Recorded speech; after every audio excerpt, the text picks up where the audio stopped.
For millennia, China has held more secrets than any other land. Hidden beneath its mountains and rivers are cities, artifacts, and lost knowledge that defy logic and time. Today, we will uncover the ancient mysteries of the Celestial Empire, where myth and history intersect. Please subscribe and like to support our project's growth. We hope you're ready for another journey through the centuries, as one of the most historically rich cultures holds many secrets. Buried city under Lake Fuxian. A foggy morning over Fuxian Lake often obscures the mirror-like surface beneath which, locals say, a legendary town slumbers. The water here is unusually clear and dark, as if absorbing all unnecessary sounds, and in this silence one senses that streets and squares remain beneath the surface. Fishermen speak of stone lines in the depths as scars of time, and each year, rumors return with the seasonal winds. The first discoveries began to be discussed in the late 1990s, when divers accustomed to clear water stumbled upon sloping walls. The stones lay so perfectly aligned, as if they had been laid by experts, not nature.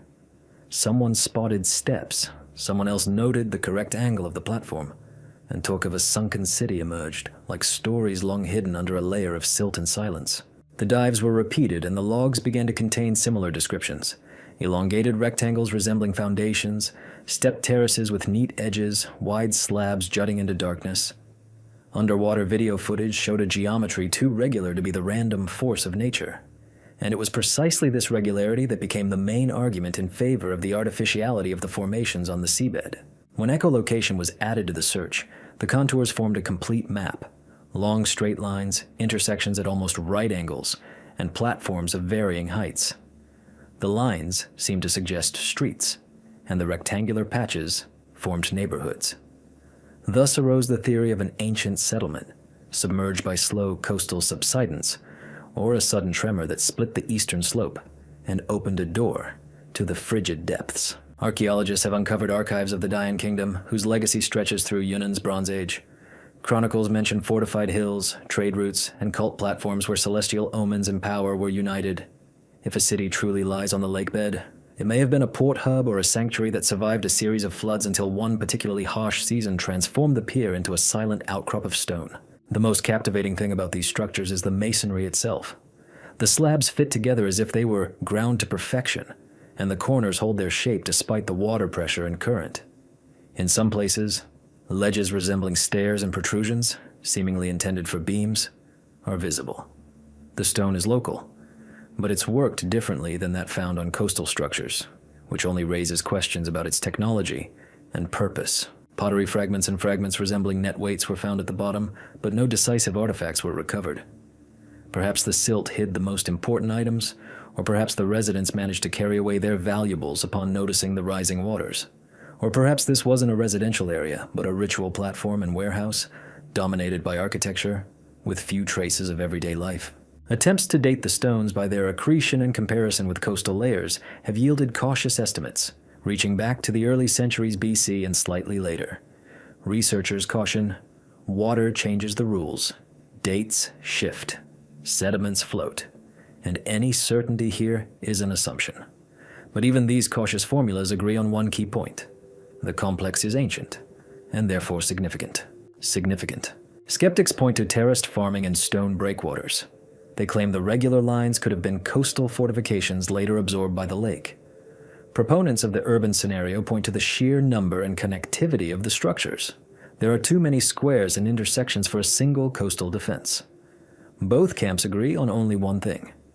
This is a large complex, not a hastily designed one. Today, the lake guards its secret patiently and rigorously. Divers, like archivists, return to their marks, take new plans, check angles. And each time, the water reveals a small detail, but stubbornly holds onto the whole picture. The depths act like a display case. We see forms, but we don't hear their stories. And so the city near Fuxian remains not only a discovery, but also a question that cannot yet be answered definitively. All that's left is to listen to the silence and read the geometry like text. The lines of the streets, if they are streets, weren't created by chance. The steps, if they are steps, led somewhere. The platforms, if they are platforms, received something. Perhaps one day, a low water season and a new survey will complete the pattern. For now, evening falls over the lake, and it seems as if lights are igniting in the depths. Not the reflection of stars, but the memory of a city that the waters couldn't erase. White Pyramid of Shanxi Province. In the heart of ancient China, among the soft hills of Shanxi Province, lies a secret whispered for centuries. Here, where the air is thick with the scent of dust and past empires, rises a hill that, upon closer inspection, is too perfect to be simply part of the landscape. This is the White Pyramid, a structure whose existence even Chinese scholars long denied, dismissing it as nothing more than a natural feature. But for those who saw it with their own eyes, there was no doubt. Before them stood not a miracle of nature, but the imprint of someone's grandiose will. The mystery's origins date back to the mid-1940s, when an American pilot named James Gaussman was flying a transport flight over northwestern China. He reported that below, among the mountain valleys, he spotted a gigantic structure with white edges glistening in the sun as if the stone were coated with lime or clay. The pyramid was so large that its shadow stretched for many kilometers, and its shape was perfect, as if drawn from an invisible blueprint. Later, another pilot, Maurice Sheehan, confirmed the sighting and even took several photographs, which became the basis for a debate that continues to this day. The photographs soon disappeared from public records, and Chinese authorities declared that there was no White Pyramid in the area. Instead, they showed a series of earthen mounds, the burial sites of emperors, scattered throughout the valley. However, the scale described by the pilots did not match any known monument. The White Pyramid, they claimed, surpassed the Great Pyramid of Giza, and its whiteness seemed to emanate not from the sand, but from the smooth-facing slabs, which reflected the light almost like a mirror. When satellite images became publicly available decades later, antiquities enthusiasts discovered that there were indeed several pyramidal structures in the vicinity of Xi'an. They were aligned strictly with the cardinal directions, and some formed complex groups, as if echoing star constellations. This reignited the theory of an ancient pyramid network, possibly temples or astronomical complexes predating the dynasties mentioned in history. Locals tell of ancient legends passed down from fathers to sons.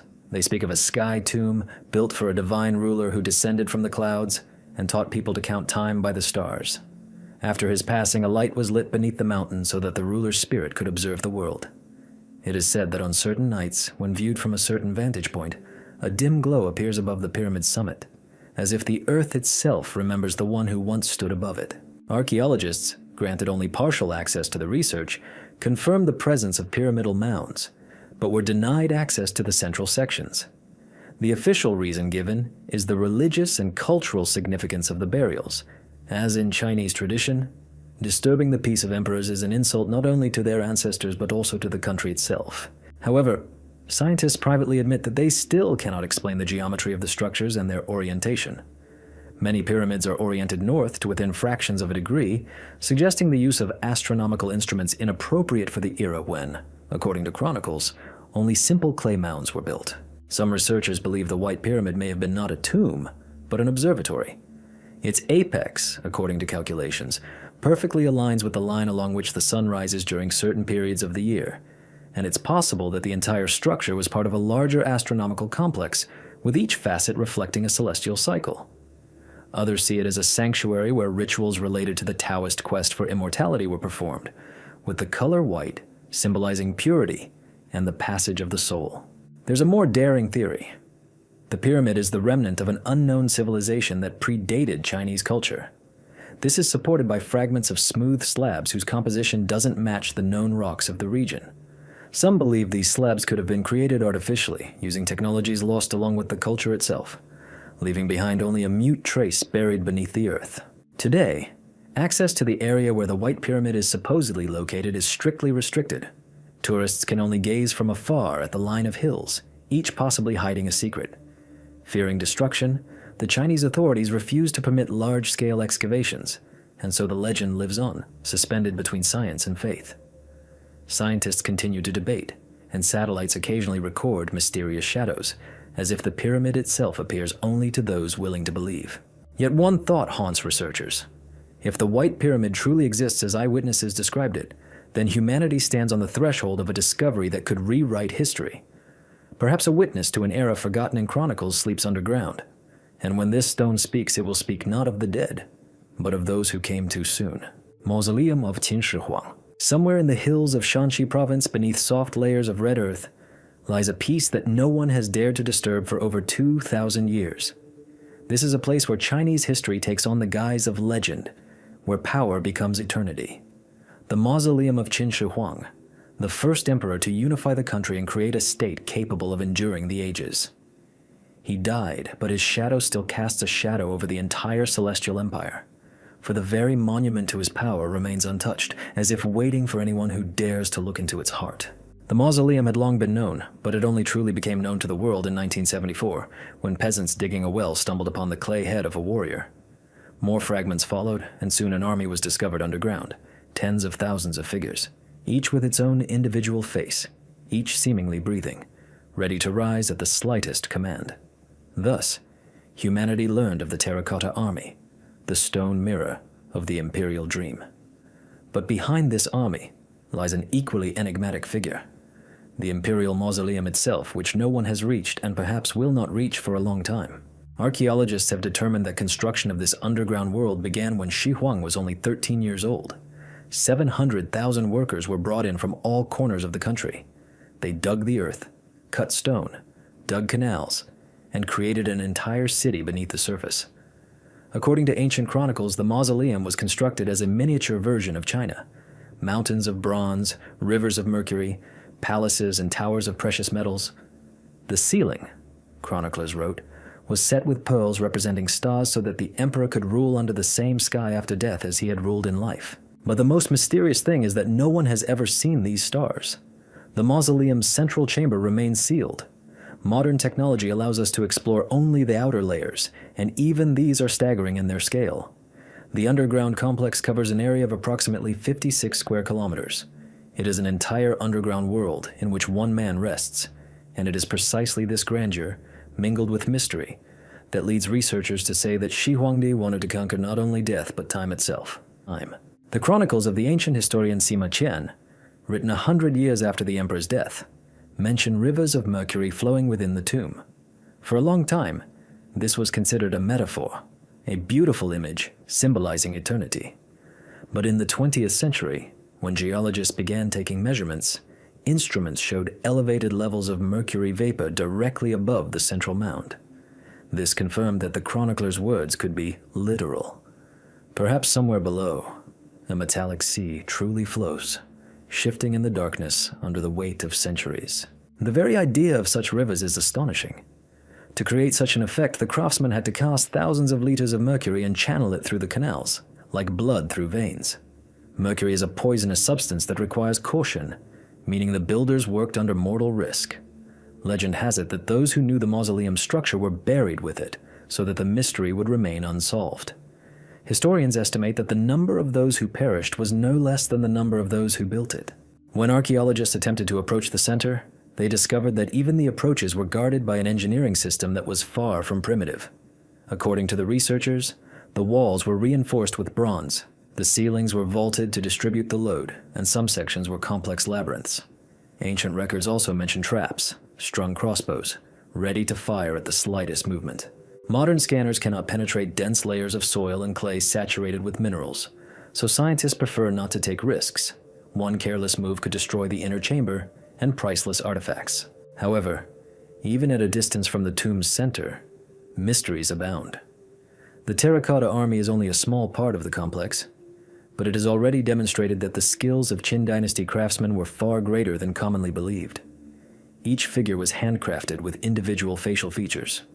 The bodies are clad in bronze armor, and in their hands they wield weapons long considered decorative. But modern research has shown that the swords and spears are coated with a special chromium layer that protects the metal from rust. This technology, according to chemists, only appeared in Europe in the 20th century. How it arose in ancient China remains a question no one has answered. It has been suggested that the mausoleum was conceived not simply as a resting place, but as a vehicle for the confluence of power, science, and mysticism. Emperor Qin Shi Huang, who strove for immortality, is known for his attempts to create an elixir of eternal life. He was surrounded by alchemists and Taoist priests, who believed that death could be cheated through a combination of metals, minerals, and earthly energy. Some researchers believe that the tomb's design is not merely symbolic, but an attempt to put these beliefs into practice. Streams of mercury could symbolize the flow of life force, and the metal vaults a closed system in which the emperor's body would be preserved beyond time. According to legend, Qin Shi Huang's sarcophagus lies in the center of an underground palace, surrounded by multi-level corridors and enclosed chambers. A pearl-colored ceiling gleams above the vaults, and a sea of mercury flows beneath the floor. Despite technological advances, many archaeologists admit that opening this chamber is currently impossible. Equipment could disrupt the balance, air could destroy the pigments, and the chemical reaction of the mercury could render the space deadly. But this caution stems not only from science, but also from fear of the unknown. In China, it is said that the emperor's peace is guarded by spirits, and anyone who tries to disturb his sleep will suffer the same fate as those who perished during construction. The Chinese government has officially banned any attempts to open the mausoleum, and the mausoleum remains untouched, like a frozen world sealed within the earth. Today, a museum complex sprawls around the hill, where Shi Huangdi rests, but the central section is fenced off. Visitors see only the outer contours, a symbol reminding them that beneath their feet lies not just a tomb, but an entire empire, frozen between life and death.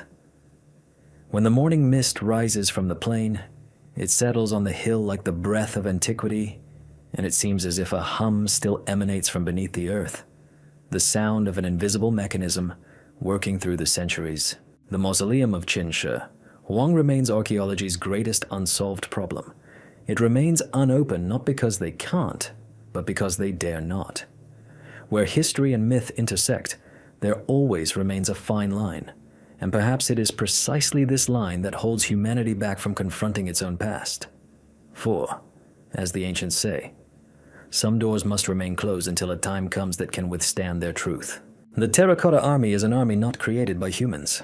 When archaeologists first came face to face with thousands of clay warriors standing in battle formation underground, they felt not delight but alarm. Each figure gazed forward, and even 2,000 years later, it seemed as if these soldiers were not simply frozen in silence but awaiting orders.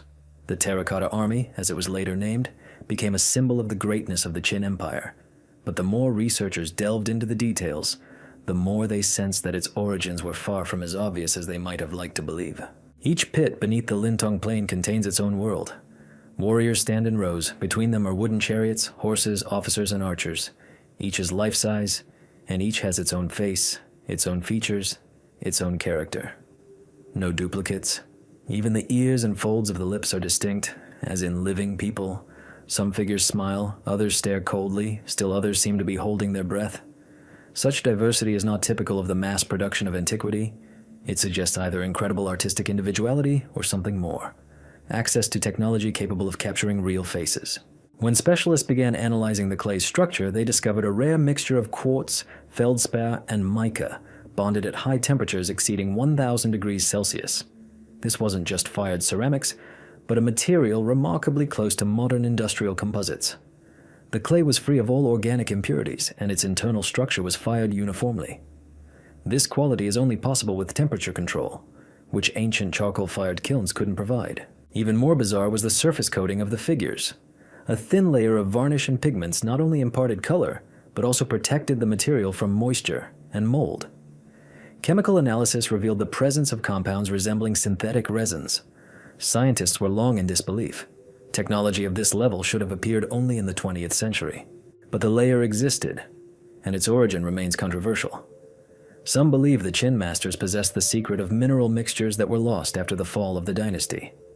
Others believe the source of this knowledge may have been much more ancient. Ancient chronicles contain a strange entry. From the clay that breathes, warriors were created, capable of standing forever. The phrase might have seemed poetic, if not for one circumstance. Several figures raised from the earth literally began to crumble upon contact with air, as if losing their internal tension. This led to the theory that the statues were created under specific pressure, perhaps using primitive forms of pressing or even vacuum firing. For the time, this sounds like science fiction, but similar effects are known today in industrial ceramics. Each terracotta army statue has a hollow body and a solid head, joined so precisely that the seams are invisible. The internal cavities ensure a balance of mass and strength, as if the figures were designed using engineering load-bearing principles. Even the footplates distribute the weight at an angle that prevents the statue from cracking under its own weight. By comparison, most sculptures of the period would crumble at the slightest ground movement, but these stand as if reinforced from within by an invisible framework. When archaeologists first cleaned the soldiers' faces, they were struck by the realistic quality of the eyes. The pupils are not mere indentations, but microscopic funnels, creating the illusion of a gaze. By torchlight, the eyes seem to follow every movement. Modern restorers admit that even with computer modeling, achieving this effect is extremely difficult. One gets the sense that the artist possessed a knowledge of human anatomy and optics that didn't yet exist as a science. One of the most controversial discoveries concerns weapons. When experts removed the bronze swords and spearheads, they were sharp and shiny, as if they had been forged yesterday. Research revealed that the metal was coated with a thin oxide film containing traces of chromium. Chromium was not used at all in the ancient world. Its insulating properties were only discovered in the last century. How Qin masters could have applied the chromium coating without electricity or chemical reactors remains a mystery. The theory of chance has been dismissed. The layer was applied uniformly, indicating a controlled process. Some archaeologists believe the terracotta army is not just a work of art, but part of a much more complex mechanism. Traces of metal parts resembling guides or supports were discovered beneath the platforms where the figures stand. Perhaps the warriors stood not simply on the ground, but on a platform designed for movement. According to ancient legends, the emperor desired that his army accompany him in the afterlife just as they had in life. Perhaps the engineers of the time actually attempted to literally realize this idea, to create a moving symbol of eternal strength. Taoist treatises found in neighboring regions mention the art of animating form. They speak of clay absorbing breath and breath retained in the vessel. Modern researchers tend to see this as a metaphor, but some suggest that breath referred to the process of injecting gas or air into the figurines during firing, which gave the material strength. If this is true, the technology of the terracotta army was thousands of years ahead of its time. There's also a mystical side to the story. At night, when fog descends on the plain, the complex's guards claim to hear dull thuds from beneath the earth, like someone slowly walking.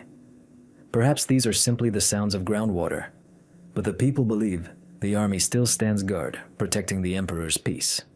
People leave offerings at the entrance: rice, incense, and coins, hoping the warriors won't emerge from the darkness. Scientific research continues, but the mystery deepens with each passing year. Even modern tomography can't accurately determine how many more figures are hidden underground, or how deep the entire complex extends. Scientists cautiously speculate on hundreds of thousands of sculptures, but confirmed data is scarcer.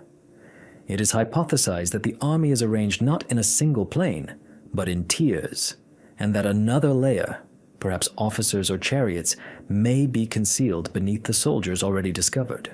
The terracotta army is more than just a marvel of art. It's a mystery that fuses engineering, chemistry, philosophy, and the cult of eternal power.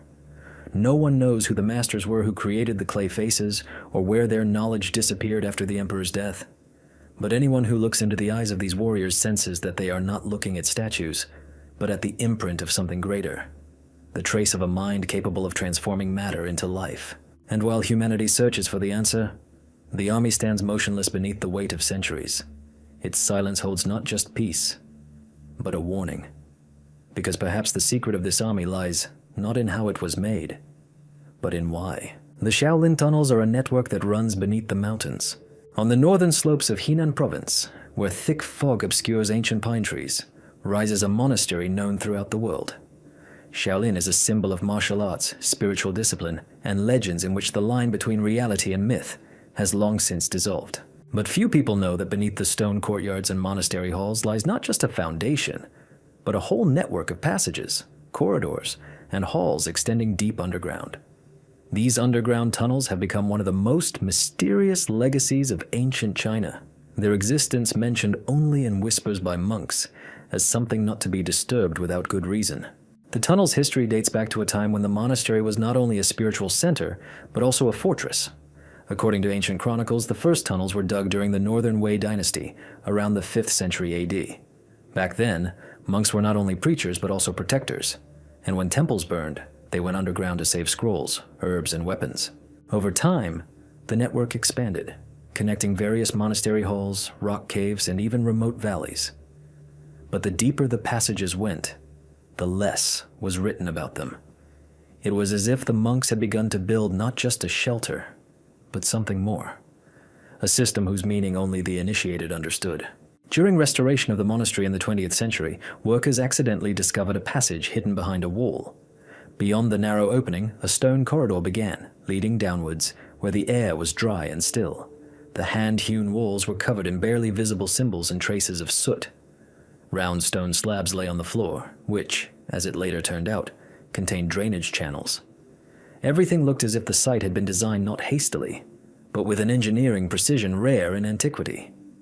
The corridor stretched for hundreds of meters, gradually disappearing into the darkness, and when researchers returned with instruments, they discovered that it was only part of a vast network extending beneath the mountain. Some passages led to halls carved directly into the rock. They contained altar niches, the remains of wooden frames, and stone benches, which archaeologists believed monks might have used for meditation. However, one room stunned everyone. A round chamber with a perfectly formed vault and domed ceiling. Symbols reminiscent of ancient mantras graced the walls, and a central depression resembling a fire pit. Scientists theorized that this was an underground observatory or ritual hall, but why such complex structures were needed underground in a monastery built for prayer and combat training remained a mystery. According to some monastery records, the tunnels served more than just shelter. One ancient treatise mentions a path to the heart of the mountain, where monks found inner light. Perhaps special practices requiring solitude, silence, and isolation from the world were conducted here. Buddhist texts say that the darkness and depths of the earth symbolize the path to enlightenment, and underground halls could be used for meditation in absolute darkness, when the boundary between body and mind disappears. But folk legends are far more sinister. They speak of a gate leading to a mirror underground that could reveal the past and future. When modern researchers attempted to map the underground system, they discovered that the passages formed a distinct geometric pattern. Their directions coincide with the cardinal directions, and some corridors extend to peaks known to have housed ancient pagodas. A theory has emerged that the tunnels may have been used as a kind of resonator stone, amplifying sound vibrations. At certain points, if a mantra is recited, the echo returns within a few seconds with astonishing clarity, as if the walls were resonating with living breath. This may have been done intentionally to harness the sound energy in breathing and concentration practices. Archaeologists descending deeper encountered even stranger phenomena. In one passage, compasses began to drift, and instruments recorded fluctuations in the magnetic field, despite there being no metal sources nearby. In another, the air remained surprisingly fresh, as if a ventilation system were hidden somewhere. Some scholars have suggested that the tunnels are connected to underground air currents, and that the builders used natural shafts, expanding them to create a system reminiscent of modern utility tunnels. However, calculations have shown that this would have required a knowledge of geology and mathematics beyond the capabilities of ordinary monks of the time. Legends claim that deeper, beyond the final chamber, lies the heart of the mountain, a stone circle with a hingeless door. No explorer has ever found it, but descriptions have been passed down through the centuries. These stories say the door opens only at dawn on a certain day, when a ray of sunlight enters a crack in the rock's summit and glides through underground corridors, reaching the desired point. This sounds like a myth, but similar lighting systems are known in the temples of Machu Picchu and Egyptian sanctuaries. Perhaps Shaolin harbors the same idea, the union of light and stone, heaven and earth. Modern Chinese authorities have restricted access to the monastery's lower levels, citing the risk of collapse. But the few who managed to descend before the closure claim to have felt a strange hum, not the sound of water or the echo of footsteps, but a low, vibrating sound, like a distant roar. Some attribute it to geological causes, others to the effect of standing waves. However, the monks, upon hearing these stories, simply bow and say, "It is the breath of the mountain." The underground tunnels of Shaolin remain one of the most enigmatic architectural systems of ancient China. Their purpose remains unknown, their age is uncertain, and to this day, no one knows where the network ends. Perhaps it extends beneath neighboring ridges, or perhaps it ends in a subterranean chamber untouched for 1,000 years. But, as the oldest monks say, some paths weren't built for the feet. They were intended for the spirit. When the last lamps dim in the monastery and night falls, a faint ringing seems to rise from deep within the earth. as if subterranean metal responding to the breath of the wind. And then you can't help but realize that the legends of Shaolin are not only stories of warriors, but also of the land that preserves their silence. Longyu Caves, an impossible underground construction of antiquity. In southeastern China, in Zhejiang province, beneath the green rice fields lies a mystery that neither engineers nor archaeologists have yet been able to explain. These are the Longyu Caves, 24 enormous stone chambers connected by narrow passages carved out of a sandstone monolith. They were discovered completely by accident in the summer of 1992, when a farmer named Wu Anai decided to drain a small pond near his home. Instead of the expected clay and sand, he found smooth walls descending at a right angle and steps leading into darkness. Thus began the story of one of China's most incredible archaeological mysteries, one that challenged all notions of ancient human capabilities. When archaeologists first descended into the dungeon, they were astonished by its scale. Each hall was approximately 30 meters high, and some exceeded 1,000 square meters in area. The walls and ceilings were perfectly level, as if carved by a giant chisel. But what most astonished the scientists was the pattern on the walls. The entire surface was covered with parallel lines drawn with incredible precision, as if someone had gone over the stone with a modern grinding tool. These lines are not chaotic. They form a unified pattern, running uninterrupted from floor to ceiling, as if the work had been carried out under a strict design and a single direction. Over the years of exploration, 24 such caves have been discovered. But the most astonishing thing is that not a single ancient Chinese document mentions them. There's no mention in chronicles, no legends, no records of construction. This silence is astonishing. Such a project would have required the labor of thousands of people, decades of work, and enormous resources, yet history has preserved no trace of its creators. Scientists searched for traces of tools, fires, debris, pottery, anything that might indicate human presence. But the caves were completely clean, as if someone had carefully erased all traces after completing the work. Calculations indicate that to create even one such cave, at least 1 million cubic meters of stone had to be excavated. If this was done by hand, how did the ancient builders lift and remove such a mass of rock without leaving any traces of waste? No storage site has been found either nearby or in the surrounding mountains. It seems the stone simply disappeared. Some researchers have suggested it may have been used to build unknown structures, perhaps now destroyed. Others believe the stone was transported through underground canals that have yet to be discovered. Among the many hypotheses, one of the most daring posits that the Longyu Caves are not a storage facility or a dwelling, but a gigantic energy or ritual complex. This theory is supported by the strange acoustic properties of the chambers. When a person makes a sound in the center of the cave, the echo returns in a perfectly pure rhythm, as if the space were calibrated to a specific frequency. In some chambers, the sound is amplified to the point of vibrating the bones, and many researchers have noted a feeling of slight dizziness as if the space itself were affecting the body. Archaeologists have attempted to determine the age of the caves using sediment samples and biological inclusions. The results vary, but most agree that the structures are over 2,000 years old, dating them to the late Qin or early Han dynasty. However, the level of engineering precision and stonework far exceeds anything known about the technology of the time. Neither China nor other regions of the ancient world have comparable underground carvings of such scale. Even Egyptian tombs, crafted with the utmost care, cannot compare to the geometric symmetry of the Longyu halls. Researchers discovered rare markings on the walls, short indentations resembling carvings, but too shallow to be writing.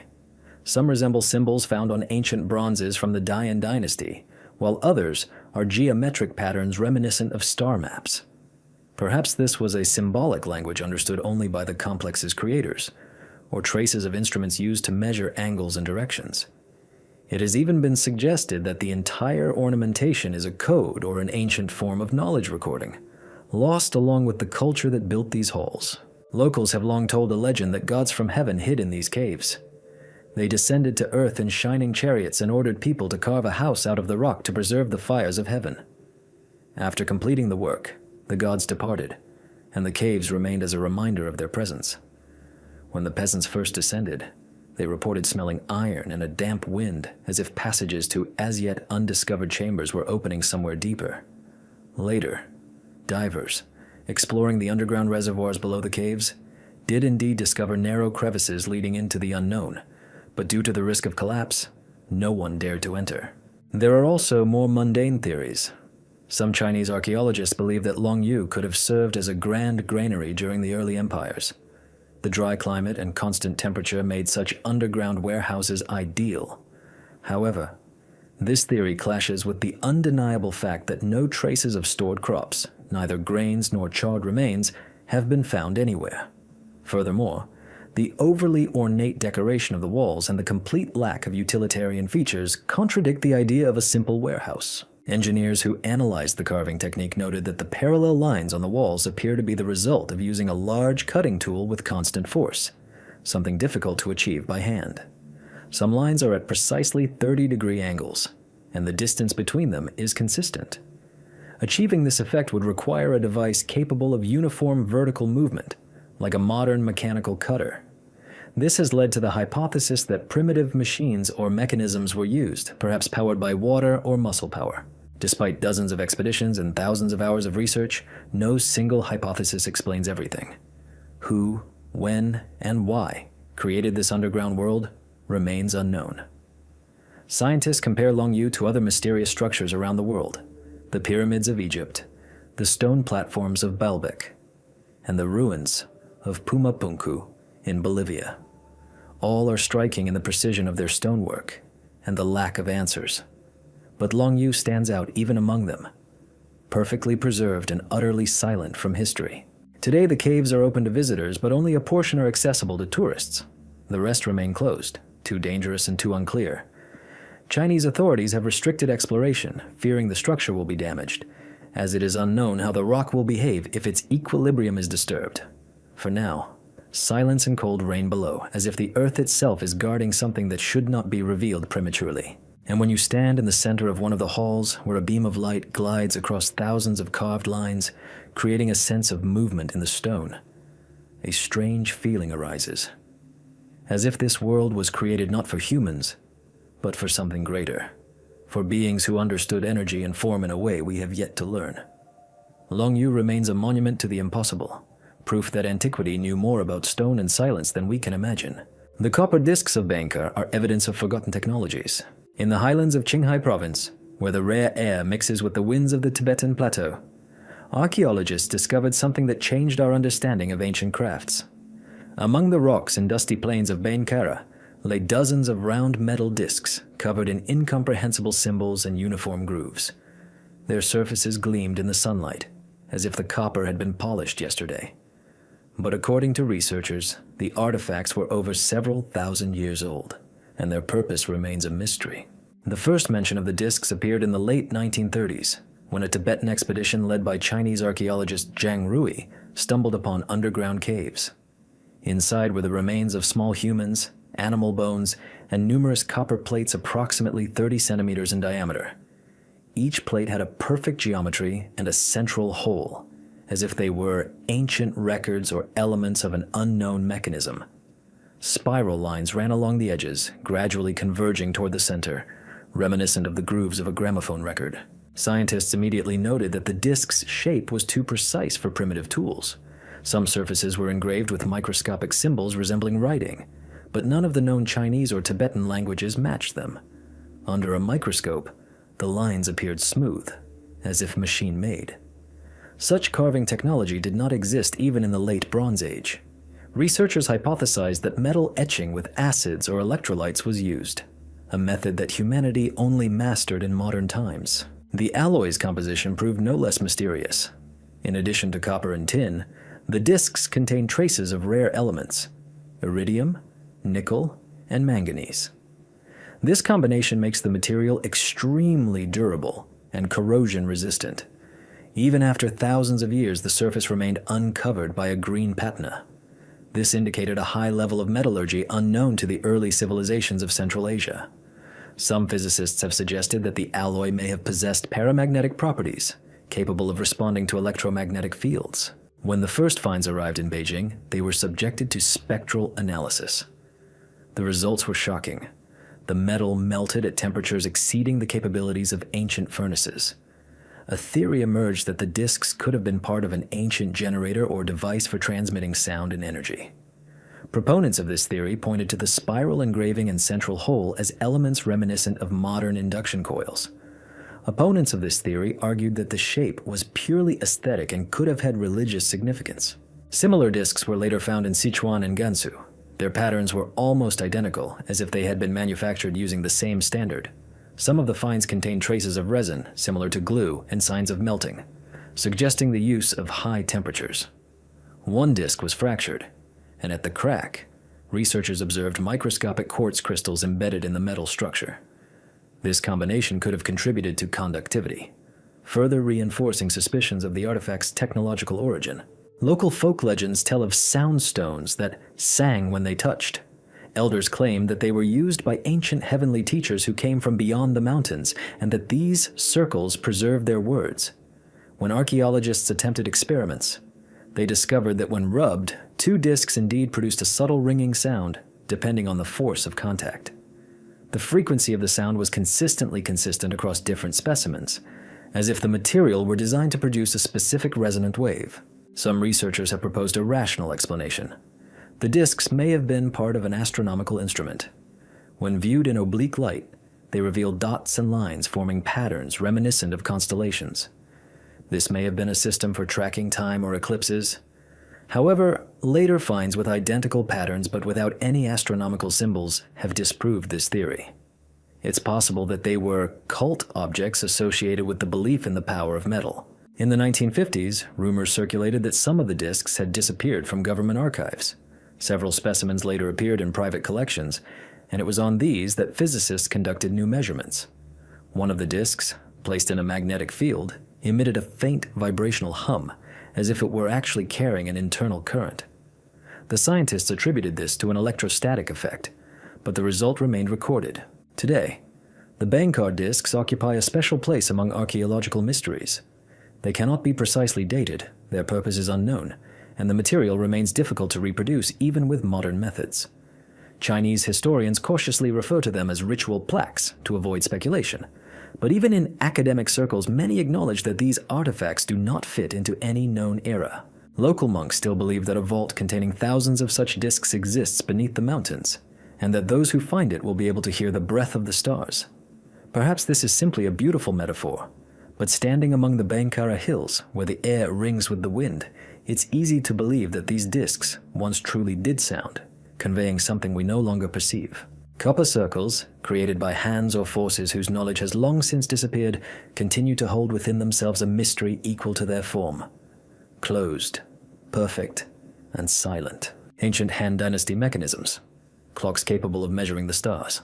A small bronze fragment barely larger than a human palm is housed in the archives of the Beijing Museum.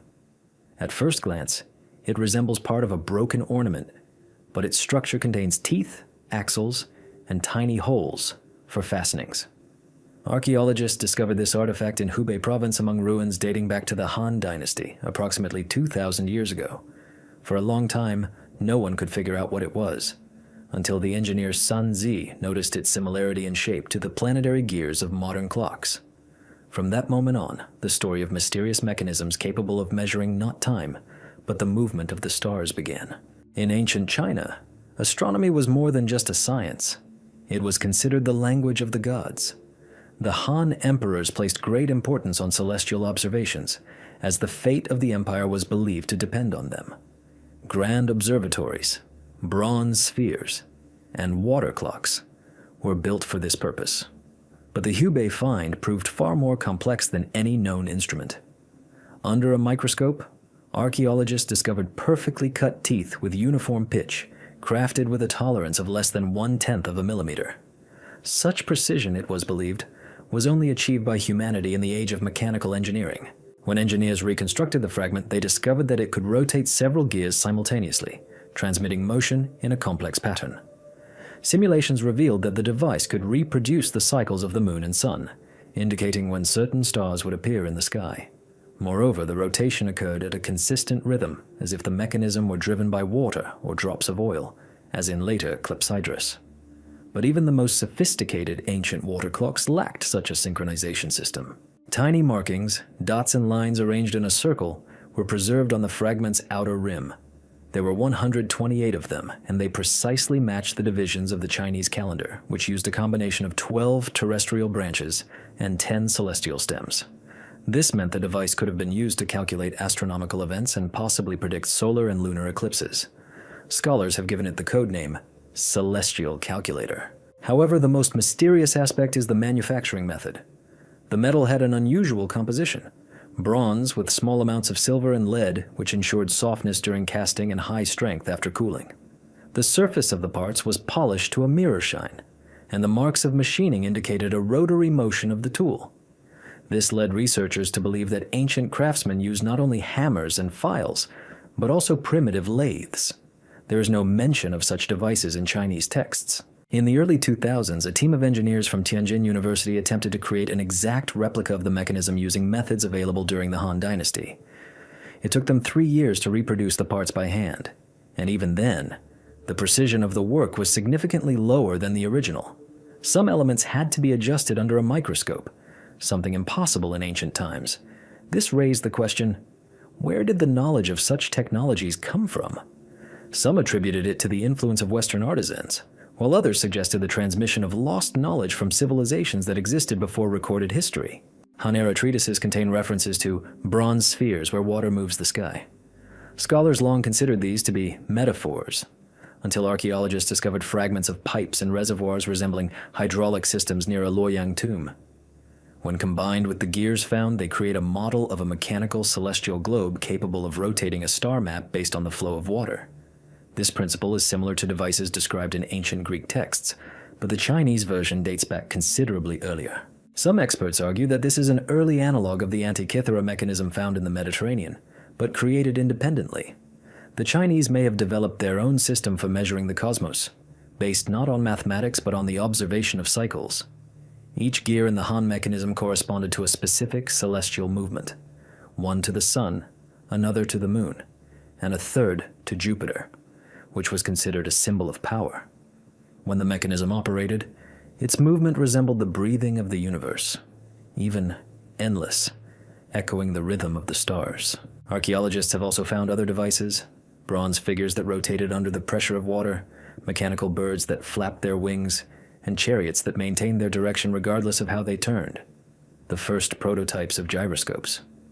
All of these were created around the same time, as if knowledge beyond its time had suddenly emerged in China.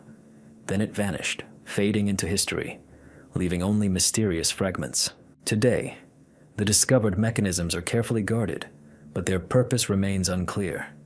They may have been part of temple complexes where scholars observed the stars, or perhaps they were instruments for rituals where heaven and power were united through bronze and movement. Chinese chronicles say that Emperor Guanwu, observing the device, said, "When water moves the sky, man understands the way of the gods." These words have become a symbol of the fine line between science and mysticism. Even today, looking at ancient gears, it seems they could come to life. Just a drop of water needs to fall into the bronze vessel again and set the wheel measuring the stars in motion, just as they did 2,000 years ago, when people still believed that time and space were one breath. Stone warriors from Sichuan are the guardians of the gates to the underworld. In southwest China, where mountain peaks disappear into white mist and valleys are filled with the whisper of ancient rivers, archaeologists have discovered a place the Chinese themselves call a city carved from stone. In Sichuan province near Anshun County lies a necropolis composed of hundreds of stone statues, all gazing down into the earth. Each figure is carved from a monolith, and most face the same direction, the foot of a mountain, beneath which, locals believe, lies the gateway to the underworld. The discovery first came to light in the early 1990s, when geologists exploring the soil came across strange rock protrusions. After cleaning them, it became clear that these were not just simple boulders, but carefully carved figures of people, horses, and animals. Some were as tall as a human, while others towered 3 meters above the researchers. All had distinct facial features, folded hands, and similarly, calm postures. On the chests of some were carved symbols resembling writing, but none of them could be deciphered. When experts radiocarbon dated the layer surrounding the statues, the results pointed to the Western Han Dynasty, approximately 2,000 years ago. However, the style of the images did not correspond to any known artistic movement of the time. The sculptures appeared too anatomically accurate, as if their creators had a detailed knowledge of the proportions of the human body. Some figures had slit pupils, meticulously carved nails, and even folds of fabric in their clothing. All of this created the impression that the artists were not simply depicting people, but striving to make them eternal, so that they would continue to exist after death. Archaeologists discovered that beneath each group of statues were stone sarcophagi, but there were no remains inside. Instead of bones, there was a void, sometimes sealed with a thin layer of sand or ash. This sparked debate. Were the warriors tombstones, guardians, or symbols of spirits guiding souls? Some scholars have suggested that they were guardians of a sanctuary built on the site of an ancient volcano. Others are convinced that they represent a kind of ritual replica of an army created to protect the gates of the underworld. The main mystery lies in the technology. The stone from which the statues were carved is extremely dense, granodiorite, similar in hardness to quartz. Even modern chisels barely leave a mark on it. And the figures are not only carved with perfect precision, but also polished to a high shine. On some surfaces, traces of processing are visible, resembling parallel lines, as if they were ground with a rotating tool. Laboratories in Sichuan province have confirmed that these marks could not have been made by hand with a chisel. Ancient local legends say that people of stone came from the light. They appeared after thunder and an earthquake, and since then have guarded the passage to the underworld. Legends also mention the day the sky opened, perhaps a remembrance of an ancient volcanic explosion or meteorite impact. Some archaeologists seriously speculate that the complex may have been erected later on the site of the catastrophe to seal the Earth's wound. In this case, the statues symbolize guardian spirits who hold the energy of the depths. Underground scanning conducted in the 2000s revealed the presence of voids beneath several of the figures. They extended to a depth of approximately 10 meters and connected in the shape of a cross. In one of them, instruments recorded anomalous reflections resembling metallic objects. However, excavation of these sections was prohibited, as the Chinese government feared damaging the unique monument. The reason for the figures' arrangement and what lies beneath them remains unknown. The eyes of the stone warriors attracted particular attention. In certain lighting, they reflect light as if crystals were embedded in them. Research has confirmed the presence of a thin layer of a mineral similar to obsidian. Perhaps this was an attempt to imitate pupils, but the effect was so striking that in the evening sun, it seems as if the warriors were looking at each other with living eyes. Locals avoid visiting the site at night, claiming that in the darkness they can hear a muffled ringing sound similar to the sound of metal striking stone. Some modern historians see in these figures a reflection of the ancient Taoist cult of immortals. It was said that the true path of the soul lies not upward, but downward, to the center of the earth, where the seed of new life lies. Perhaps the statues served as symbolic guardians, protecting the spirit's path from the world of the living. But there are also bolder theories. According to some researchers, the complex may have been part of an underground observatory. The placement of the figures coincides with the projections of several bright stars, Altair, Deneb, and Vega, which form the famous Summer Triangle. This pattern gave rise to the idea that the stone warriors were not only guardians, but also conduits, connecting Earth with heaven. Perhaps, through their arrangement, ancient sages attempted to recreate a map of the stars, believing that the warriors' souls would be able to follow these lines into eternity. Thus, the entire necropolis represented not just a cemetery, but a cosmic diagram frozen in stone. Today, this site is little known to the general public. Chinese authorities restrict visits, and researchers work under strict supervision. But even among archaeologists, opinions are divided. Some believe this is the tomb of a high-ranking military leader, while others believe it is a cult monument of an unknown religion. Yet neither theory fully explains why the figures are facing the mountain, or why their faces resemble real people. When the sun disappears behind the Sichuan mountains, the shadows of the statues fall upon the ground like rows of silent sentries. The evening breeze glides between them, creating a barely audible rustle, and it seems as if the stone soldiers still stand guard. They have seen the passing of empires, reigns, and wars, yet remain unchanged. And perhaps this is precisely their secret, the silence that has outlived all who have tried to understand who or what they guard beneath the eternal Chinese sky. The golden mask of Sengsingdui is the face of the forgotten gods. On the plains of Sichuan province, where green hills gently slope into lowlands, archaeologists once stumbled upon traces of a civilization unknown in China. In 1929, a farmer digging an irrigation canal discovered a bronze statue of a strange creature with an elongated face and enormous eyes. It was later discovered that this was only a small part of a vast complex now known as Sanxingdui, a city that vanished long before the advent of the dynasties, leaving behind only fragments of masks, figurines, and artifacts unlike anything ever created by man. The complex's main mystery was a golden mask found in one of the sacrificial pits. It was exquisitely crafted, but the facial proportions defied all known canons. The eyes were elongated horizontally and tilted upward. The mouth was compressed into a narrow line, and the ears were long, as if designed to hear non-human speech. It seemed to be a portrait not of a human being, but of a being of another nature. Archaeologists long debated whether the mask depicted a spirit, a king, or a god, but found no definitive answer. Some researchers claimed the mask represented the Lord of the Sky, a being who observed the human world. The mask's gold was unusual. Analysis revealed a purity of over 99%, impossible for the technology of the time. The surface was polished to a mirror shine, and the lines were so fine they were visible only under a microscope. The casting technique was more complex than thought possible for the Bronze Age. Its creators clearly possessed not only skill but also an understanding of the laws of light. The face reflects the sun's rays so that the eyes appear to glow from within. This has led to the hypothesis that the mask was used in solar rituals. In 2020, archaeologists discovered new pits containing artifacts, bronze figures over 2 meters tall, staffs, vessels, and another, even stranger mask, one with eyes protruding several centimeters. These masks weren't just art objects, but part of a ritual. Scholars believe they were placed not on faces but on statues, possibly depicting gods. One of the figures held a tree-like object, perhaps a symbol of the union of earth and sky. Legends from the Sichuan region tell of the Shu people, a great kingdom that vanished without a trace. Its rulers were believed to be able to communicate with spirits through the light emanating from golden masks. When the sky stopped responding, the city was swallowed by a river.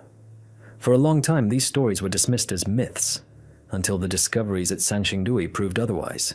The Shu civilization did indeed exist, but vanished suddenly, leaving everything behind, as if its people had vanished overnight. Many masks showed signs of destruction. They were intentionally broken before burial. This ritual resembled a symbolic closing of the eyes of the gods. Perhaps the inhabitants believed that by destroying the faces of their patrons, they would end their power or protect themselves from their wrath. But another theory is that the masks were broken to seal the energy contained within. Some researchers have noticed that the lines on the foreheads and cheeks create a pattern reminiscent of a star map. Perhaps each mask corresponded to a specific celestial body. There are also hypotheses about the extraterrestrial origin of these images. The proportions were too unnatural. Elongated skulls, almond-shaped eyes, long fingers on the bronze figures. Skeptics believe this is simply an artistic style, but it is difficult not to notice that no other Chinese culture knew such forms. They had nothing in common with either the northern peoples or the Yellow River cultures. Researchers have put forward a bold theory. Perhaps Sanxingdui was the center of an independent civilization that disappeared as a result of a natural disaster. During excavations, scientists discovered a layer of ash and traces of a severe fire. Perhaps the city was destroyed by an eruption or earthquake, after which people abandoned the valley, leaving the gods buried underground. But something else is strange. The artifacts were hidden too carefully, as if they were deliberately placed in the pits as part of a specific ritual. Some objects stood upright, others were arranged in a circle. This resembled a ritual burial not of objects but of ideas. When modern conservators first restored the gold mask, it proved to be eerily expressive. Its eyes, staring straight ahead, seemed to peer through time. In the laboratory where the artifact was displayed, staff noted a strange sensation. When the lighting changed, the pupils seemed to move. In one exhibition, it was placed under glass, and visitors noticed the reflection mimicking their movements with a slight delay.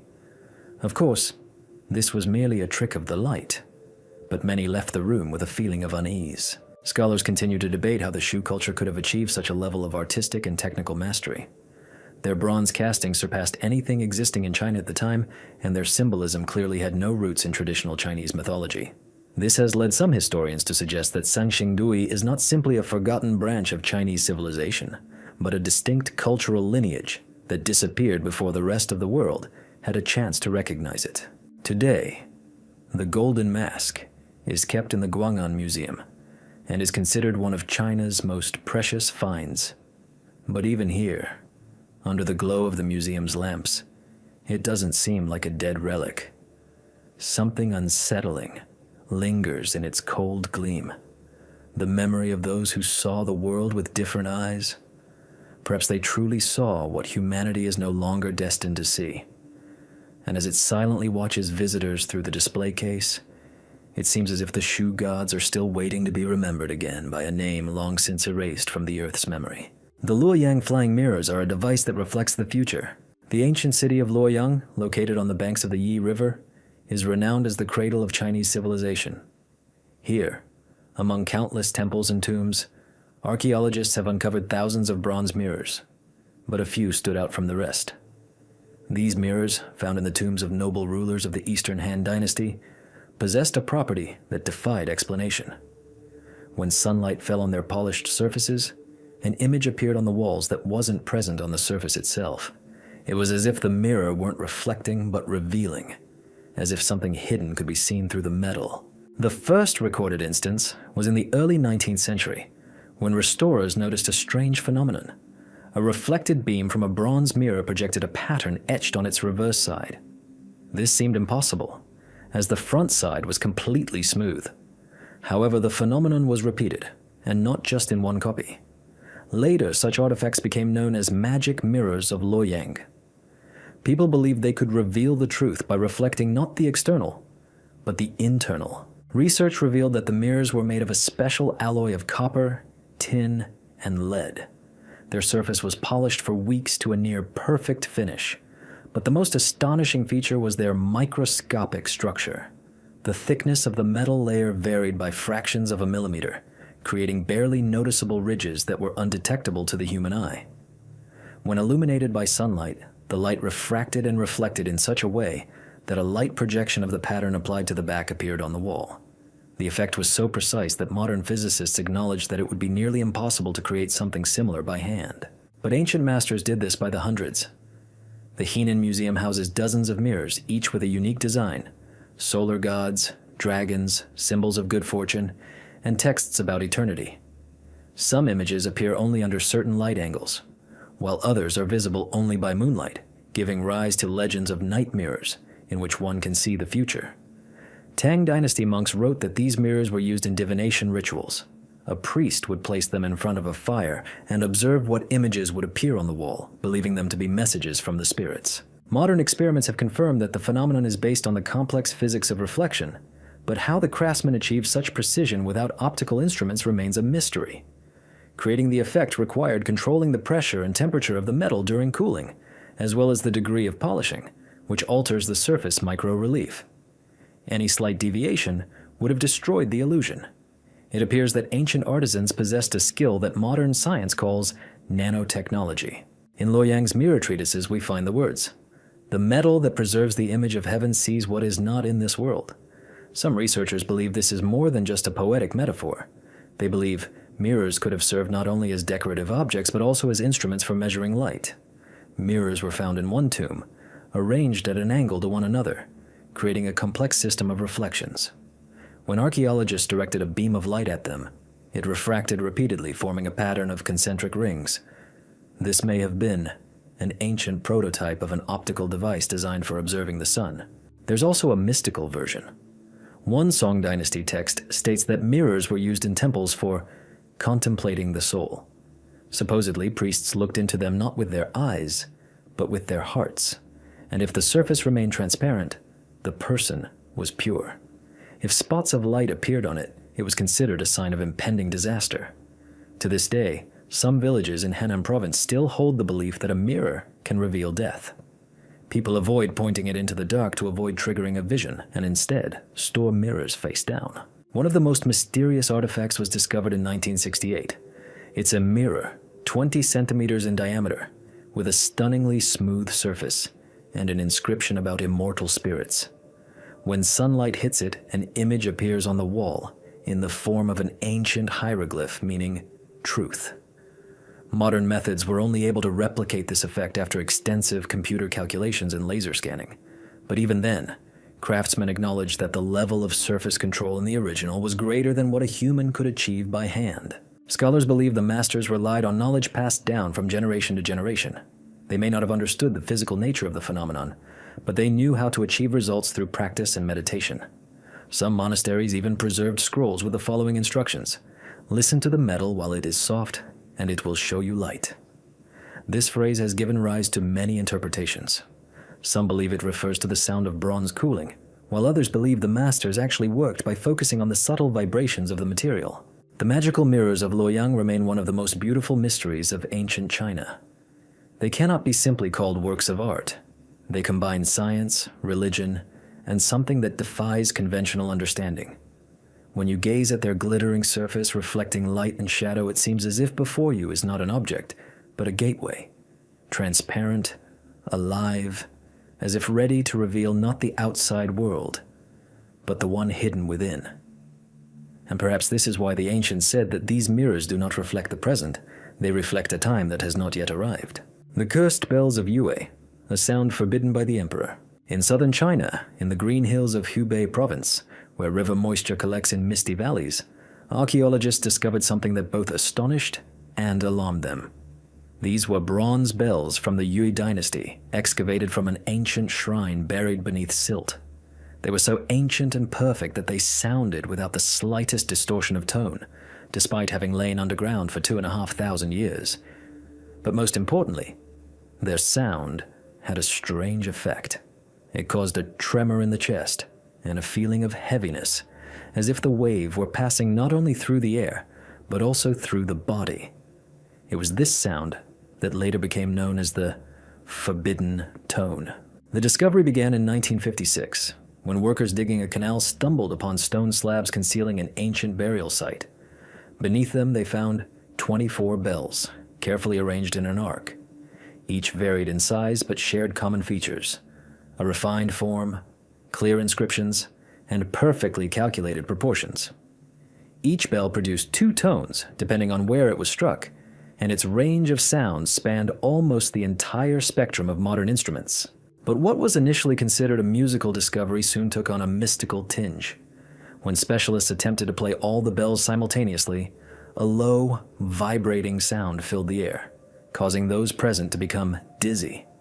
Instruments detected weak electromagnetic vibrations, even though there were no metal structures or electrical sources nearby. This is when the term earth resonance first appeared in scientific reports. According to legend, the bells belonged to the ruler of the ancient Yue kingdom, who believed that sound could communicate with the heavens. Priests guarded rhythms and frequencies considered sacred.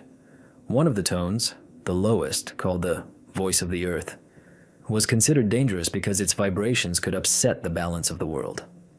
Legend has it that once, when the ruler ordered this tone to be played at a solstice festival, the mountains trembled and the sky darkened. After this, the sound was banned and the temple was sealed. Modern acousticians decided to test the legend. When the bells rang again in the laboratory, the low frequency did indeed produce an unusual effect. The waves, reflecting off the walls, interfered, amplifying each other. When the frequencies coincided, the vibrations produced a sensation of pulsation, as if the space around them were trembling. Scientists explained this phenomenon with physics, but no one could understand how the ancient masters achieved such precision. After all, even modern instruments are rarely able to maintain tune for centuries, let alone millennia. The secret of the bells lay in their design. Each had a double chamber, an inner and an outer one separated by a thin partition. The metal, bronze with a high tin and nickel content, created a complex spectrum of sounds. When struck, both chambers vibrated, producing a beating effect similar to modern acoustic resonators. This proved that Yue's masters weren't just casting bells, they understood the physics of sound. But why one of the tones caused such an unpleasant sensation remained a mystery. In the 2000s, Chinese physicists from Wuhan University conducted a spectral analysis and found that certain bell frequencies coincided with the resonance of the human chest. In other words, at a certain volume, the sound could indeed trigger a biological response. It was this effect that may have given rise to the legend of the voice of the earth. However, when the researchers attempted to reproduce all 24 sounds in their original order, the recording revealed something strange. An additional tone appeared in the low range, which, according to calculations, should not have been present. Some attributed this to a complex interaction of sound waves, others to vibrations of the soil itself. But the elders of nearby villages said it was a response from the temple. They claimed that the bells should not be awakened, as their voices belong not to people, but to spirits. That same night after the experiment, local residents heard muffled sounds, as if metal were ringing underground on its own. Archaeologists also noted another peculiarity. The bells were decorated with strange symbols, resembling combinations of star charts and hieroglyphs. Their arrangement followed a pattern, pointing toward the northern sky. It's possible the bells were used not only as musical instruments, but also as part of an astronomical ritual, linking sound with the movements of celestial bodies. There's also a more mystical theory. According to ancient chronicles, the ruler of Yue believed that every sound could open a door between worlds. The lower the frequency, the deeper the gate. The bells, he conceived, were meant to create a bridge between the living and the dead, allowing the emperor's soul to hear the music of the universe. But if the balance was disturbed, the spirits could emerge. Perhaps it was out of fear of this that the ritual was banned and the temple sealed. Today, the Yue bells are on display in the Jinzhou City Museum, but even there, they are rarely heard. Each experiment requires special permission. Researchers say that under certain conditions, the metal seems to come alive. Vibrations generate a faint glow on the surface, making the bronze seem to breathe.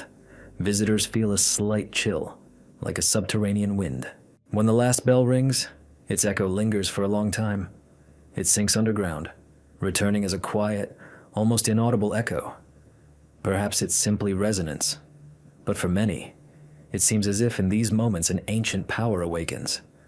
The very voice that was once ordered to be silenced forever. The ancient pyramid network of Xi'an is the remains of a lost civilization. In the vast plain at the foot of the Qinling Mountains, where the clouds descend almost to the ground, lies a place that even modern Chinese archaeologists whisper about. Here, around the city of Xi'an, are scattered dozens of pyramidal hills, covered in grass and shrubs. At first glance, they look like natural elevations, but upon closer inspection, their slopes are too regular, and their sides are oriented precisely to the cardinal directions. Locals call them sleeping mountains, but researchers are increasingly convinced that they are not hills, but artificial pyramids created long before the empires remembered by history. The first reports of mysterious structures emerged in the mid-20th century when pilots flying over the valley noticed symmetrical formations reminiscent of Egyptian pyramids. One pilot, describing what he saw, wrote of seeing a huge white pyramid towering above all others, its apex shining as if reflecting light. Following this report, Chinese authorities hastened to restrict access to the area, claiming that these were ancient imperial burial mounds. However, research revealed that the grass concealed not just mounds, but complex structures with internal stone walls and smooth tunnels extending deep underground. Later, satellite images confirmed the presence of over 100 pyramids arranged in a specific pattern. Their orientation precisely corresponds to the positions of stellar constellations, in particular, Orion's Belt and the Big Dipper. The complex's geometry was so precise that it differed from the modern coordinate grid by only a few minutes of arc. This indicated that the ancient builders possessed a profound knowledge of astronomy and geometry, rivaling the calculations of ancient mathematicians. Archaeologists have attempted to determine the age of the pyramids, but their results have varied. Some have dated them to the Zhou dynasty, others to the era of the legendary three sovereigns long before written history. Radiocarbon dating of soil from the lower levels has revealed an age of approximately 5,000 years, but there are even bolder estimates, up to 8,000. If these estimates are correct, the Xi'an pyramids predate the Egyptian ones. This discovery calls into question the entire chronology of the development of Chinese civilization. The White Pyramid, described by the pilots, proved particularly mysterious. Its apex is destroyed, but the slope of its faces is perfect, and its height exceeds 60 meters. Scans revealed voids resembling rooms and vertical shafts. It is believed that a royal tomb or sanctuary may be located inside. However, Chinese authorities officially banned excavations, claiming that interference would disrupt the harmony of the earth. Unofficially, archaeologists circulate rumors that researchers did penetrate the pyramid in the 1970s, but their findings are classified. Local legends say that a palace of heaven once stood here, built by beings who came from the stars. They taught people how to grow grain and read the sky, and then departed, leaving the pyramids as landmarks. One legend says that each pyramid is a stargate, connecting the earth and the heavens. People brought offerings there to receive blessings. Ancient Han Dynasty texts mention mountains where gods sleep in stone, and many scholars believe that these structures were the ones originally intended. Some pyramids are connected by underground tunnels, as evidenced by anomalies in the soil structure. Radar studies have revealed the presence of long passages forming a labyrinth-like network. Along some tunnels, areas with elevated magnetic fields have been detected, suggesting veins of metal or hidden unknown objects. These findings have led to the hypothesis that the pyramids may have been part of an energy system powered by the Earth's natural currents. Scholars who adhere to the rational theory claim that the pyramids are simply royal tombs built for emperors and their families. However, their number and relative positions cast doubt on this. Too many, too precise, too complex. Why build hundreds of identical tombs in perfect symmetry if one would have sufficed? There are no answers. In the 2000s, satellite images revealed that the pyramids were arranged in geometric shapes: triangles, squares, even spirals. One of these lines points directly south toward Giza, sparking speculation about ancient connections between cultures. Legends also suggest that the White Pyramid's base contains a jade slab emitting a faint glow. Some ufologists believe this is the source of magnetic anomalies. Despite official prohibitions, enthusiasts continue to explore the surrounding area.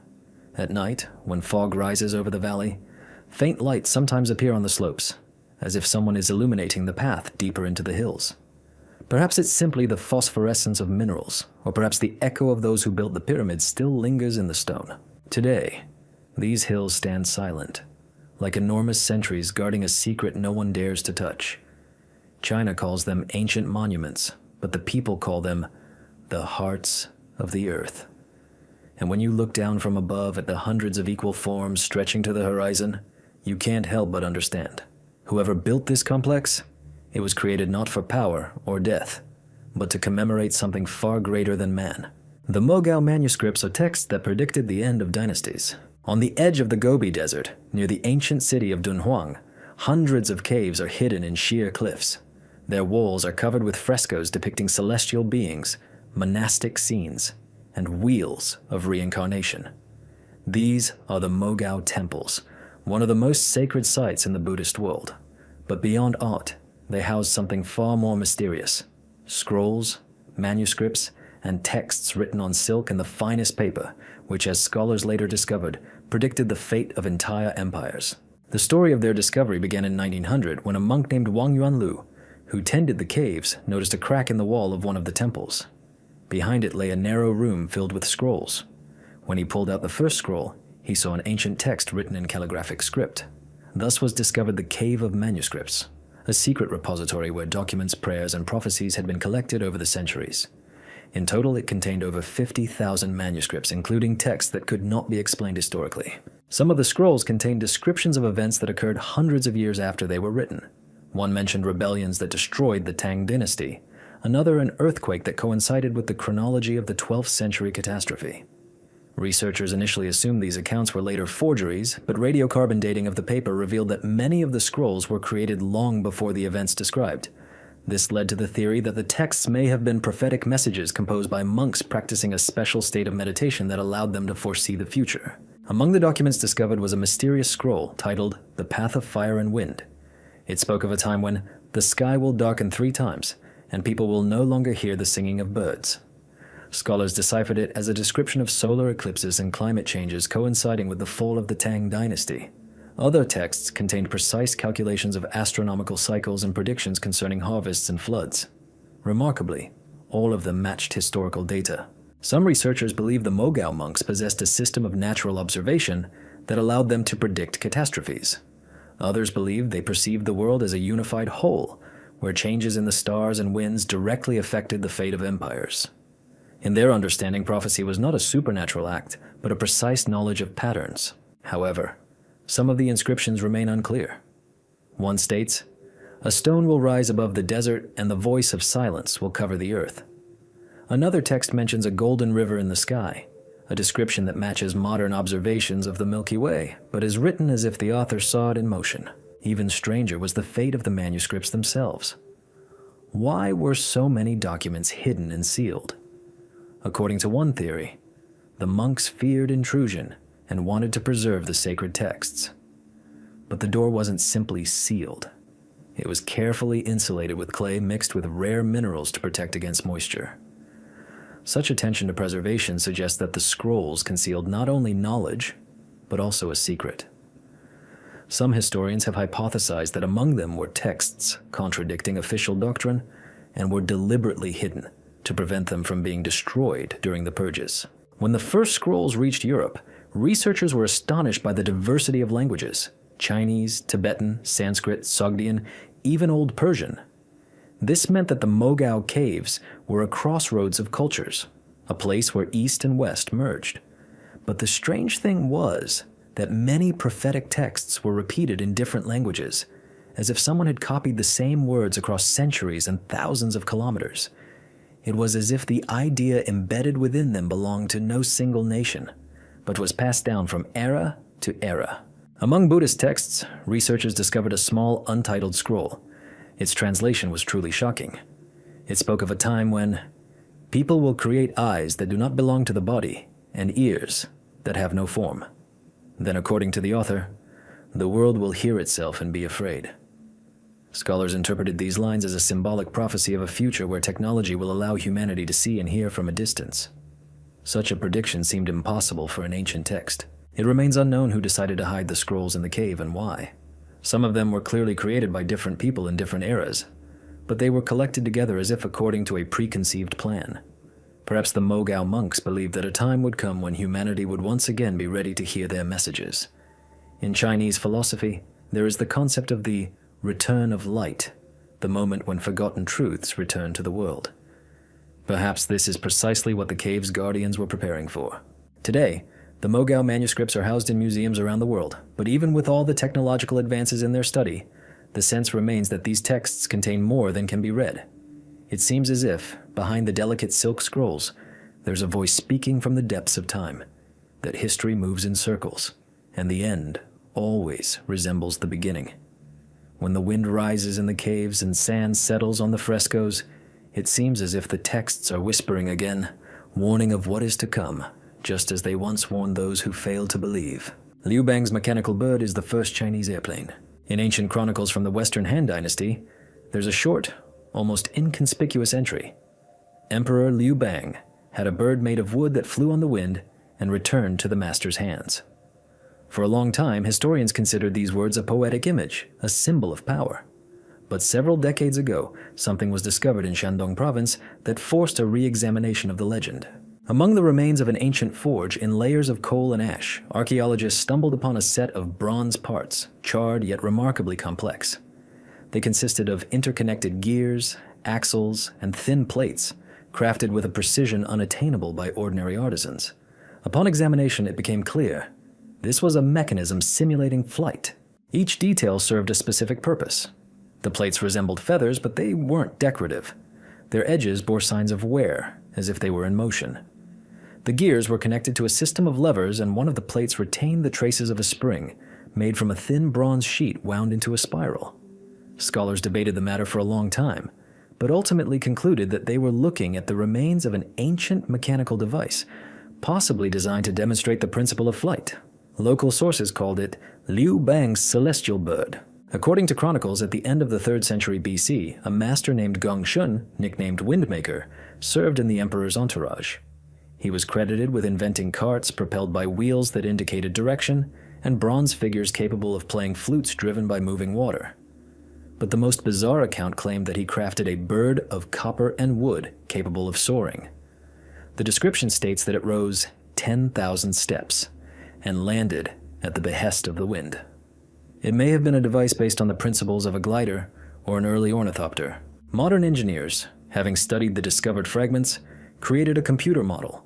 When assembled from modern materials, it was discovered that the mechanism was indeed capable of reproducing wing movements similar to those of a biological organism. Given sufficient wind strength and a lightweight structure, the model would rise briefly.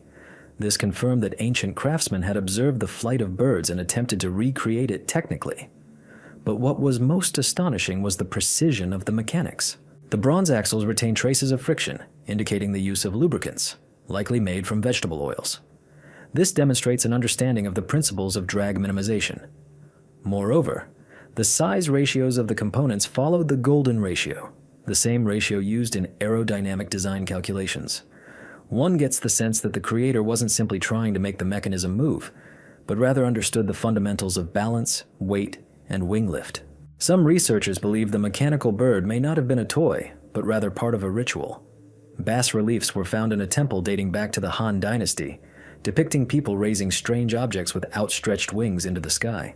These devices may have been used in ceremonies dedicated to the spirits of the wind and sky. In Chinese mythology, birds are mediators between worlds, and perhaps Liu Bang wanted to demonstrate that his power was sanctioned by the heavens themselves. However, some texts tell a different story. The chronicle Shuji mentions that the master who created the bird was exiled after testing it. It is said that it fell on the house of one of the advisors, causing panic. The emperor saw this as a bad omen and ordered the device destroyed. If this is true, the invention's fate could have followed the path of many discoveries ahead of their time. They vanished along with their creators. Later, during the Song Dynasty, chroniclers again wrote about attempts to build flying machines. One alchemist mentioned a man who used bamboo tubes and silk fabric to rise into the air in strong winds. But always nearby was a reference to Liu Bang's ancient story, a warning about the boundaries between earth and heaven. Modern physicists, studying mechanisms from Shandong, discovered traces of a carbon coating similar to graphite on bronze components. This material reduces friction and is used in modern bearings. How craftsmen 2,000 years ago could have come up with such a technique remains a mystery. Perhaps they were simply experimenting with soot and oils, but the result was the same. Today, a reconstruction of Liu Bang's bird is housed in the Science Museum in Xi'an. When researchers launch it, it makes a soft, sighing sound and gently moves its wings, creating a gentle rustling sound. Watching this, one involuntarily experiences a strange feeling, a mixture of admiration and trepidation. Because in this moment, past and future seem to converge. The ancient masters, without any knowledge of the physics of flight, were able to achieve the impossible. There's a saying in Chinese philosophy, "He who makes a tree fly has touched the will of heaven." Perhaps Gongshun truly did touch it, and his creation became more than just a toy, but a symbol of man's desire to transcend the mundane. And looking at the bronze fragments, which still bear traces of heat in the master's hand, it seems as if this bird is ready to flap its wings today, proving once again that antiquity knew far more about the sky than we are willing to admit. The stone inscriptions of Mount Huashan are a message to the star gods. East of Xi'an, among the jagged cliffs of Mount Huashan, towering over the Weihe Valley, one can see not just the footprints of ancient pilgrims, but something that seems to transcend human capabilities. On the sheer walls, inaccessible by foot or ordinary ladders, are thousands of signs, symbols, and images carved into the stone with astonishing precision. Some of them are over 100 meters high, and the question of how they came to be there remains unanswered. Locals call these carvings letters from heaven. Legends claim that the gods once descended upon Mount Huashan to leave a message for their descendants. However, archaeologists who first studied this phenomenon in the mid-20th century were unable to explain the method by which the inscriptions were made. The stone is so hard that carving it would have required iron tools and incredible dexterity. However, some of the symbols are polished to a mirror shine, and their surfaces show no signs of impact. When researchers measured the distances between the symbols, they found that they were arranged in precise geometric patterns. Several inscriptions coincide with the positions of bright stars in the constellation Draco, while others precisely replicate the projection of Orion's belt. Plotting their coordinates on a map yields a diagram oriented according to the directions of sunrise and sunset on the solstices. Creating such a celestial map required a knowledge of astronomy, geometry, and navigation far beyond that of ordinary priests. The most astonishing thing is that the inscriptions glow in the moonlight. This isn't a metaphor. In some places, the stone is covered in a thin layer of minerals that reflect the moonlight differently than the rest of the rock. Scientists have determined that this is a rare calcium phosphate found in cave formations. How it could have been carved onto the sheer cliffs remains a mystery. Perhaps the ancient craftsmen used ropes and bridges, but no trace of any fastenings remains. The content of the inscriptions also defies decipherment. Some symbols resemble ancient yin symbols, while others are forms unknown to Chinese writing. Some researchers see them as pictograms describing celestial phenomena, comets, constellations, and solar eclipses. Others believe they are a form of sacred writing intended for the gods, not humans. Several symbols are repeated on ancient bronze vessels found hundreds of kilometers away, suggesting the spread of a single cult. In the mid-1990s, a group of geophysicists conducted a magnetic survey of the area and discovered a strange anomaly. The rock with the inscriptions had an elevated magnetic field. Some have speculated that ancient artists may have used the stone's magnetic properties to navigate or record their drawings. There is even a theory that the symbols were created using heating and cooling, a sudden temperature change that creates microcracks. However, there are no signs of thermal influence. Legends of Mount Huashan tell of gods writing on stone with light. They supposedly descended on golden clouds and left burning symbols on the rock, which cooled and turned to stone. Folk songs say that each symbol represented a prayer, and if recited in the correct order, one could open the sky. Some researchers have attempted to view the inscriptions as a musical score. They are arranged in pitch, like notes on a ruler, and may have created a sound pattern that was intended to be reproduced by voice or the ringing of bells. There are even more sinister theories. On the lower sections of the wall, scenes reminiscent of sacrifices are visible. People standing in a circle extend their hands toward a glowing sphere in the center. Perhaps Huashan was the site of an ancient cult associated with celestial fire or meteorites. Geologists have indeed discovered traces of impact minerals in the soil, confirming that a meteorite may have once fallen here. Perhaps ancient people perceived this event as a manifestation of the gods and immortalized it on the rock.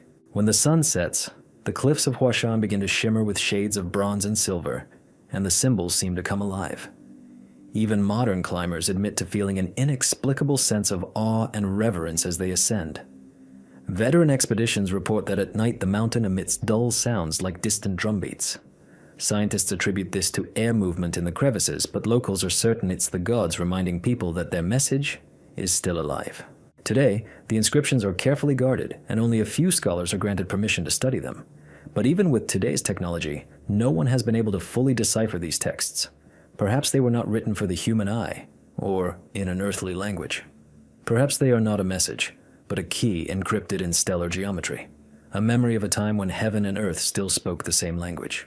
And when the moon rises over Huashan and the cold light glides across the ancient symbols, it seems as if the mountain truly breathes. Its surface glows soft silver, as if responding to an invisible call. And then it becomes clear. If the gods once truly left traces on the earth, then perhaps it was here that they decided that human memory should be carved not in words, but in stone, facing directly to the sky. The secret of the BJ discs is the ancient code of immortality. For thousands of years in China, jade was considered not just a stone, but a substance that connected man to heaven. It was used to decorate sacrificial altars, tombs, and to cover the bodies of rulers, in the belief that this stone had the power to hold the soul. But among all jade artifacts, Bai discs, perfectly round plates with a hole in the center, hold a special place.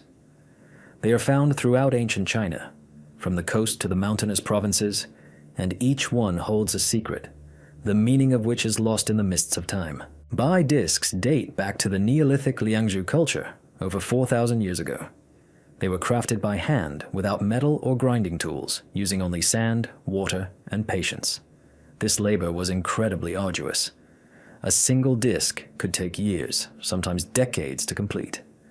But for what purpose? They bear no traces of everyday use, no holes for wearing, no signs of wear. Clearly, their purpose was sacred. The first written mention of Bai discs is found in the Book of Rituals, which states that the jade circle symbolizes heaven. It was used in rituals, offering it to the spirits. However, over time, the meaning of these objects began to change. Archaeologists find them in tombs, placed on the chest, stomach, and arms of the deceased. According to Taoist beliefs, the hole in the center is the gateway through which the soul passes from one world to another. But some finds suggest that these discs may have had another, more complex meaning. At the beginning of the 20th century, an unusual specimen was discovered in Jianshan County, an extremely thin disc, its surface covered with tiny spirals arranged in perfectly even rows. Under a microscope, each spiral was revealed to have the shape of a double wave, reminiscent of a modern recording of vibrations. Physicists who examined the artifact hypothesized that the pattern could record sound or vibration data, like an ancient analog of a phonograph. If true, the Bai discs could have been a kind of recording of prayers, transmuted into stone. Other specimens demonstrate a remarkable geometrical correspondence with natural proportions. The diameter of the discs is always a multiple of certain numbers, 3, 6, 9, which in Chinese cosmology signify the harmony of heaven, earth, and man. This led researchers to believe that the discs were used as tools for calculation or meditation. Perhaps they served to attune the mind. By concentrating on the hole in the center, a person entered a state that brought them closer to enlightenment. Legends say that great emperors held jade discs to the sun to see the reflection of the gates of heaven in them. Supposedly, at a certain angle, the stone would glow from within, opening the way to immortality. Modern experiments have shown that some types of jade do indeed possess photoluminescent properties. When heated or exposed to strong light, they emit a soft green light. Perhaps the ancient masters were aware of this effect and considered it a manifestation of the breath of heaven. One artifact found in Henan province aroused particular interest. Its surface is covered with a barely visible network of microscopic lines, forming a pattern reminiscent of a star map. Modern astronomers compared the coordinates and discovered a coincidence with the position of stars in the constellation compass. This suggests that the disk was not simply a ritual object, but an instrument used to determine celestial cycles. Perhaps the jade served as a mirror, reflecting the movement of the stars, and helped priests calculate the moments of the changing eras. But among the many rational hypotheses, there's also a mystical one. Taoist alchemists believed that jade could accumulate qi energy. The hole in the center of the disk, they said, allowed one to inhale the breath of heaven, while the smooth surface trapped it. Thus a vicious circle of immortality was created. Some treatises say that if the disk is placed on the chest of the deceased, their soul will be able to return when the qi energy refills the body. Perhaps this is why 7 disks are found in some tombs, the number of stars in the Ursa Major constellation, associated with eternal life. In the 20th century, Chinese researchers discovered that many disks emit a weak electromagnetic field. Its nature remains unclear, but some physicists attribute it to the structural properties of jade.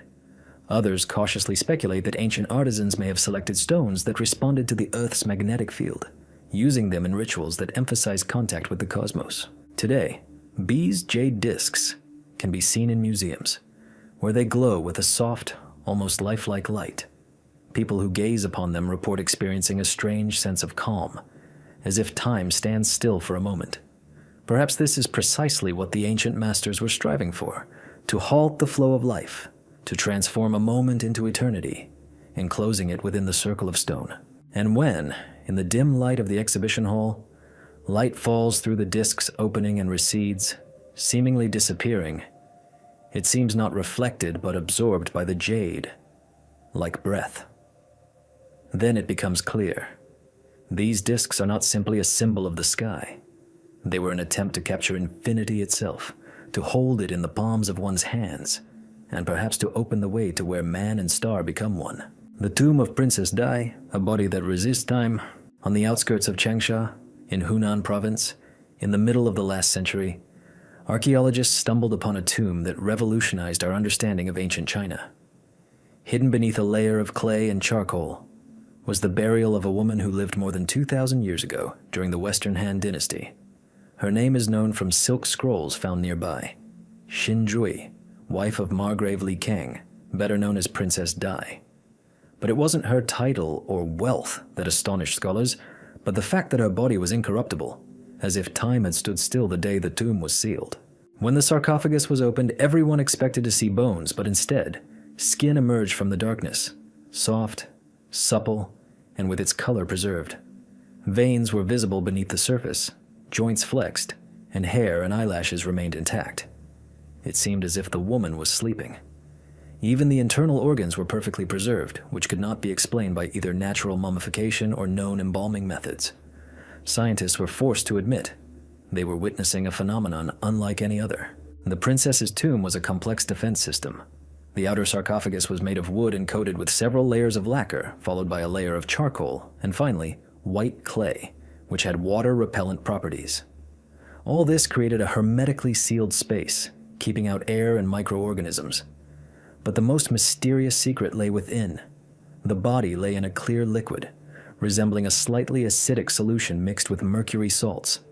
This compound not only prevented decomposition, but also may have possessed antiseptic properties unknown to modern chemistry. When scientists examined the tissue microstructure, they found that the soft organ cells were intact. Under a microscope, the heart and lungs appeared almost alive.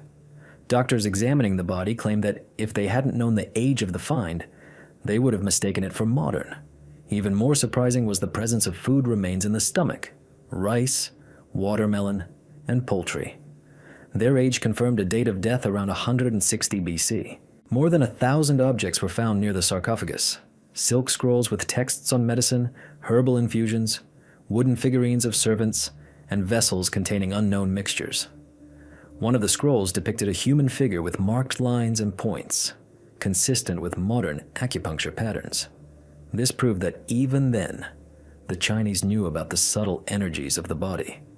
Perhaps the secret to preserving the princess's life was related not only to chemistry, but also to a special understanding of energetic balance. Some researchers speculate that the liquid in which the body was buried had ritual significance. One of the texts found in the tomb speaks of water of eternal breath, made from dew and heavenly salt. Perhaps the alchemists at Li Kang's court were attempting to create an elixir of immortality, an idea so popular in the Taoist tradition. If so, the princess's fate was the result of an experiment that accidentally proved successful. But even with all these hypotheses, the question remains: why has no other body been found in such a state of preservation for 2,000 years? Analysis shows that the humidity, pressure, and temperature inside the tomb remained nearly constant, like in a sealed incubator. Perhaps the combination of factors was unique. However, some researchers see this not as a coincidence, but as the manifestation of a lost technology. They argue that ancient craftsmen were able to control the microclimate by using the interaction of charcoal, clay, and organic matter, creating a natural preservation effect. When the sarcophagus was transported to the laboratory, the liquid began to evaporate, and the body began to lose its elasticity. Scientists rushed to restore the atmosphere, but the process could no longer be stopped.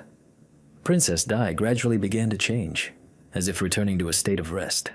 Today, her body is preserved in a special chamber where the pressure and humidity are maintained at levels similar to those of an ancient tomb. However, strange stories circulate among museum staff. Some claim that at night, a faint scent of lotus, a flower symbolizing immortality, wafts from the laboratory. Others say that instruments sometimes register a slight increase in temperature near the sarcophagus, as if the body were emitting heat. All of this, of course, can be explained by the equipment, but for those who have seen the princess with their own eyes, the sensation is different, as if time truly stood still around her. The tomb of Princess Di remains one of humanity's most astonishing archaeological discoveries. It combines the mysteries of chemistry, medicine, religion, and art. Perhaps this is a coincidence of natural conditions, or perhaps the result of knowledge lost, along with an era that knew how to control life itself. When you look at the serene face of a woman who has survived 20 centuries, it's hard to shake the feeling that she still holds a secret, one that has kept her untouched by time. And perhaps this secret lies not in substances and formulas, but in the very idea, the belief that life should never end. After all, if a person believes in eternity, then perhaps it truly reciprocates their feelings.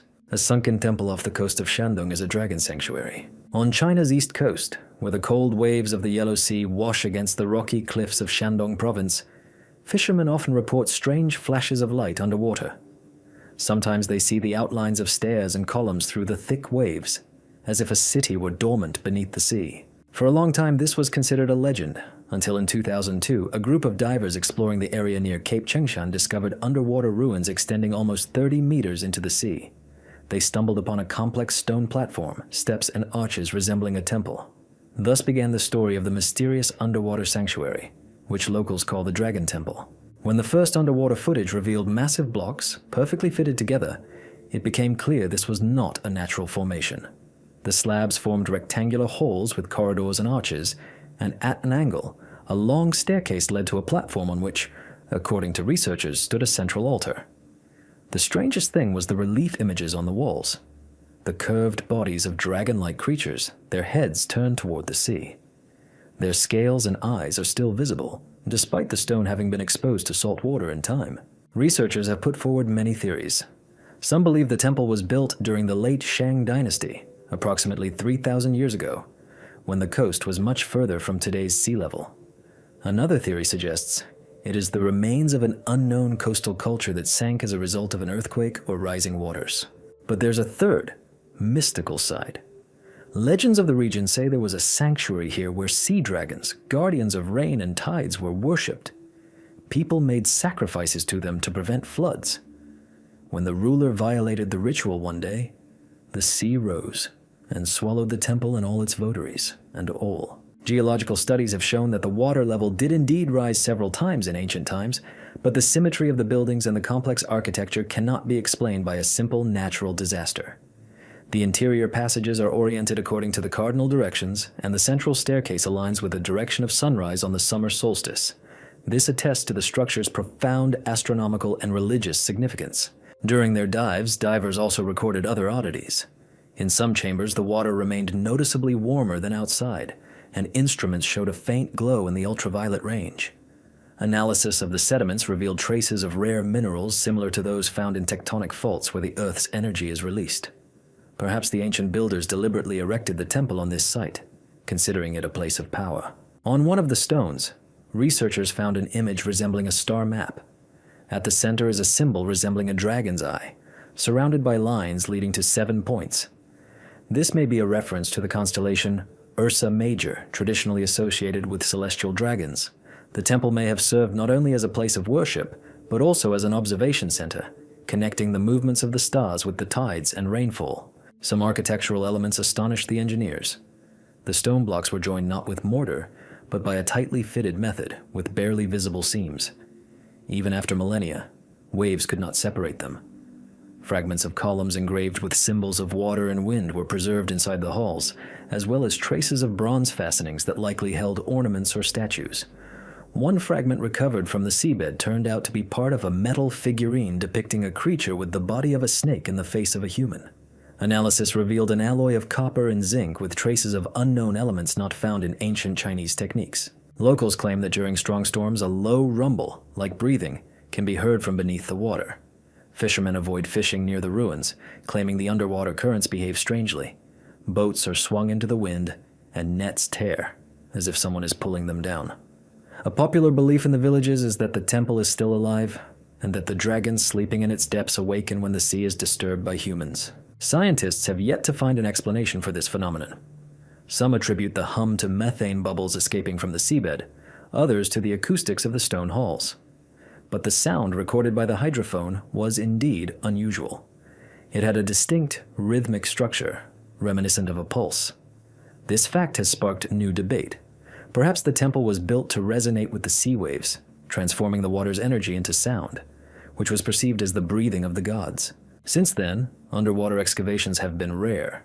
Sea currents are unpredictable, and the temple's walls are too fragile. However, one fact remains undeniable. The structure was created with astonishing precision and a design that went beyond utilitarian architecture. It clearly served as a place of communion between man and the elements. When underwater lights illuminate the dragon sculptures, they seem to move through the water, brought to life by the pressure of the depths. Their eyes, carved thousands of years ago, reflect the spotlights, as if watching those who dare disturb their peace. And looking into these stone faces, you can't help but feel that the ancients didn't just believe in their gods. They may have actually lived alongside them. The legend of the Milk Lily River. On the border of Hunan and Guangxi provinces flows a narrow, almost forgotten river, known locally as the Baihe, the White River, or, as ancient chronicles translate, the Milk Lily. On clear days, its water truly does have an unusual pearlescent hue, as if someone had dissolved light in it. But locals say this color is no accident. It's as if something ancient and sacred slumbers beneath its surface. And when the water becomes especially clear, you can see the outlines of walls, stone slabs, and smooth lines as if from a city buried in silt. The first stories about the underwater rocks date back to the 19th century, when farmers noticed strange geometric shapes on the bottom. During droughts, when the water receded, smooth blocks decorated with patterns of waves and spirals would rise from the silt. People called this place the Goddess's Bed, claiming that a temple dedicated to the Mistress of the Rains once stood there. But as soon as the rains came, the water quickly returned, hiding everything once again. In the 20th century, geologists conducted a survey and confirmed that the remains of man-made structures were indeed located beneath the river.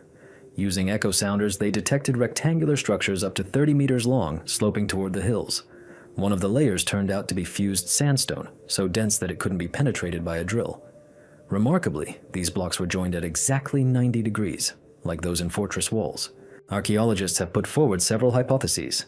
According to one, this was once the site of an ancient city from the Zhou dynasty, destroyed by a catastrophic flood. Another theory links Baihe to the legend of a river where dragons drank the milk of the earth. Perhaps local residents observed limestone springs erupting, turning the water white, and over time, this gave rise to the myth. But matters became more complicated when divers discovered inscriptions resembling ancient hieroglyphs on one of the submerged rocks. They were barely discernible, but they repeated the symbol meaning gate. When scientists attempted to lift one of the blocks to the surface, it crumbled upon contact with air. The water-saturated minerals turned into a porous mass. It then became clear, if a city truly existed beneath the river, it could not be removed without destruction. All that remained was to observe. Since then, expeditions have been using underwater cameras. Video recordings show staircases leading underground, columns, and even traces of carved ornaments covered in mud. Local legends say that a woman with the power to make rain once lived here. She came from afar and built a temple by the water. People brought her lilies, asking for fertility. But one day, the villagers broke their vow and desecrated the shrine. Then the goddess struck the ground with her staff, and the water rose, engulfing everything around her. Since then, every year at the beginning of summer, the river flashes with a white light, a reminder of her wrath. Hydrochemists studied the water's composition and discovered microscopic crystals of calcite and quartz. These are what create the milky effect by scattering sunlight. However, the origin of these crystals remains mysterious. Calculations show that their concentration is too high for normal soil. This may indicate the presence of an underground spring ejecting minerals from the depths. If so, ancient inhabitants may have perceived this phenomenon as a miracle, a river glowing from within. One night, during observations, the researchers noticed a faint glow underwater. The light emanated from a narrow fissure where the current was particularly strong. The camera captured the movement of gas bubbles, and traces of mineral deposits on the walls formed a pattern reminiscent of intertwining lilies. When the images were shown to local elders, they said it was a sign from a goddess who still breathes underground. Nowadays, pilgrims come here. They throw white petals into the river to appease the spirit of water. It is believed that if the flowers float for a long time, rather than sink, the year will be fruitful. Scientists attribute this to a thin layer of air on the leaves, but even among them, many admit to feeling a strange energy in this place, as if the earth itself were vibrating. During the most recent expedition, seismographs recorded weak ground pulsations coinciding with high tides. This confirmed that the river is connected to underground streams. However, it remains unclear why the underwater stone structures remain stable despite the ground movement. Perhaps ancient architects knew how to harness the power of water to strengthen structures rather than destroy them. Today, the Milk Lily River appears calm.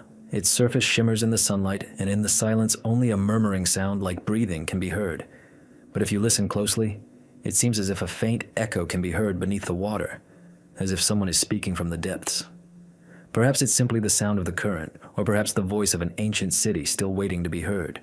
And while white flowers float above the river, it continues to hold its secret. The legend of a sanctuary that has not disappeared but merely hid beneath the water, to one day rise again into the light. The Bronze Man's prophecy foretells the end of the empire. In ancient China, at the turn of the late Han Dynasty and the Three Kingdoms, in Sichuan province, there was a legend of a bronze statue capable of speech. It was called the Bronze Man of Yudu, a being supposedly created by order of the emperor to protect the city from disasters.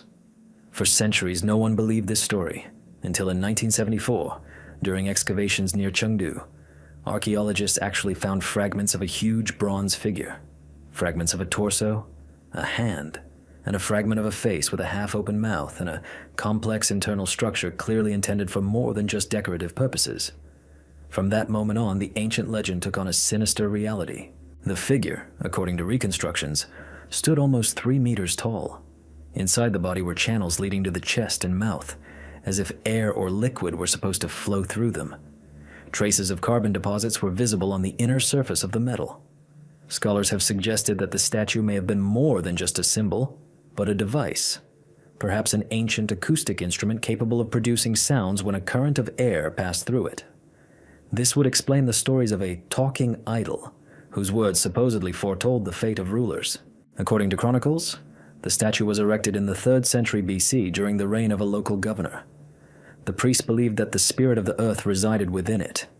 Whenever the authorities began to abuse the people, the bronze man would sigh and groan, warning of approaching unrest. Such reports are recorded in the chronicles several times.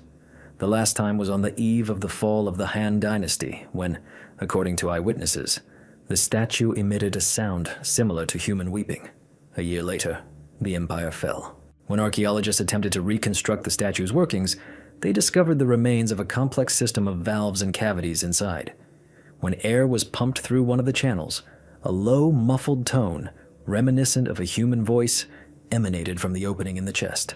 This was not a defect, but a carefully calculated acoustic system. Modern engineers have compared it to a Helmholtz resonator, a device that only appeared in the 19th century. This has led to the hypothesis that the bronze man could actually speak, not on its own, but as part of a ritual in which priests manipulated the flow of air or flame, creating the illusion of prophecy. But over time, the statue's significance expanded beyond its technical significance. It began to be perceived as a symbol of the empire's conscience. When the country suffered from wars and corruption, people would come to the bronze man, ask for advice, and leave clay figurines at his feet, representations of their sins. After each period of turmoil, the statue was damaged and then restored, as if the country itself were dying and being reborn with it. The fragments discovered by archaeologists bear traces of blows. The statue was likely destroyed in a fit of rage, perhaps on the orders of officials fearful of its prophecies. But folk legends say otherwise. The bronze man split from within when a fire broke out in the heart of the empire. At the same time, a fireball was allegedly observed over Chengdu, illuminating the sky for several minutes. Geologists note that traces of a meteorite fall, dating to the same time, have indeed been recorded in this region. Whether by chance or coincidence, in legend this event marked the end of the Old World. Some historians speculate that the bronze man may have been used as a device for observing natural phenomena. Its internal channels could have detected vibrations in the earth, and sounds were generated by changes in pressure or magnetic flux. In this sense, the prophecies were not mystical, but a reflection of geophysical processes. If this is true, then the ancient craftsmen created something akin to a seismograph, a device that warned of catastrophes. According to another version, the statue was part of a ritual performed by Taoist alchemists, who believed that bronze could accumulate the breath of the earth, qi. When it accumulated in excess, the metal began to vibrate. The priests then considered this a sign. The elements needed to be appeased. This also explained the appearance of ash inside the body. Perhaps a sacrificial fire burned there, creating a temperature difference and causing vibrations. When archaeologists completed the restoration, they displayed the fragments in the Provincial Museum. On the day of the opening, according to witnesses, the lights in the hall went out, and for a moment a short metallic hum was heard, as if someone had struck an empty vessel. The electrical system did not detect any overload, but many who heard the sound froze. So unexpectedly did it resemble a low, human sigh. After this incident, the museum decided not to attempt to reassemble the statue. Today, the bronze man stands behind glass, illuminated by a soft light. His face is half lost, but his lips seem still parted. And when you look at him, it's hard to shake the feeling that he really could speak. If only a breeze blew through the ancient canals. Perhaps he will say the same thing he said 1,000 years ago, that power, once disconnected from the people, always destroys itself. And perhaps that's precisely why the bronze man no longer prophesies anything, because his warning still resonates, like an echo within history itself. The stone books of Mount Tai are the encrypted history of dynasties. Mount Tai, towering above the plains of Shandong province, has long been considered the most sacred in the Celestial Empire. Here, Emperors offered sacrifices to heaven and earth. Here, according to legend, spirits decided the fate of nations. But in the early 20th century, monks exploring one of the side peaks came across strange boulders embedded tightly into the slope. Each slab was polished like the pages of a book and covered with a multitude of tiny carved symbols. These symbols did not belong to any known script. When sunlight struck the stone at just the right angle, the lines formed a pattern resembling lines of text. Thus began the story of the Stone Books of Mount Tai, a mysterious archive that no one has yet been able to decipher. The first scientific study was conducted in 1924. Geologists confirmed that the rock was not local. These slabs had been brought and artificially inserted into the slope. A total of 48 pages were found, arranged in 3 rows, like on a shelf. Each is approximately 10 centimeters thick and as tall as a human. Thousands of lines are visible on the surface, but not a single one is repeated. Only at the bottom of some slabs can fragments of ancient Chinese characters be discerned, names, dates, titles. But they are connected to patterns that resemble diagrams rather than text. Ancient chronicles do indeed mention the stone annals of Taishan. Legend has it that every emperor who ascended the mountain was required to leave a mark of his authority, carving words of thanksgiving to the heavens on the rock. But the symbols discovered do not resemble traditional inscriptions. Perhaps they represented a code, a system used by priests to record not events, but rhythms, the movements of the stars, the tides, and eclipses. When researchers scanned the surface with a laser, they discovered a repeating pattern in the depth of the lines, a uniform fluctuation in the depth of the carving. These fluctuations corresponded to the cycles of the moon. This suggested that the stone books were a kind of calendar, with each line corresponding to 1 month or year. If the decipherment were accurate, the entire complex would span over 5,000 years, an era before writing existed. But there were other discoveries too. X-ray analysis revealed hollow channels running along the seams inside some of the slabs. They were filled with a thin layer of a mineral similar to mica. When electrical impulses were passed across the stone's surface, a faint response was produced, as if the structure were reacting to the current. Physicists theorized that ancient craftsmen may have used the piezoelectric properties of quartz to create sounding stones. This led to a new theory.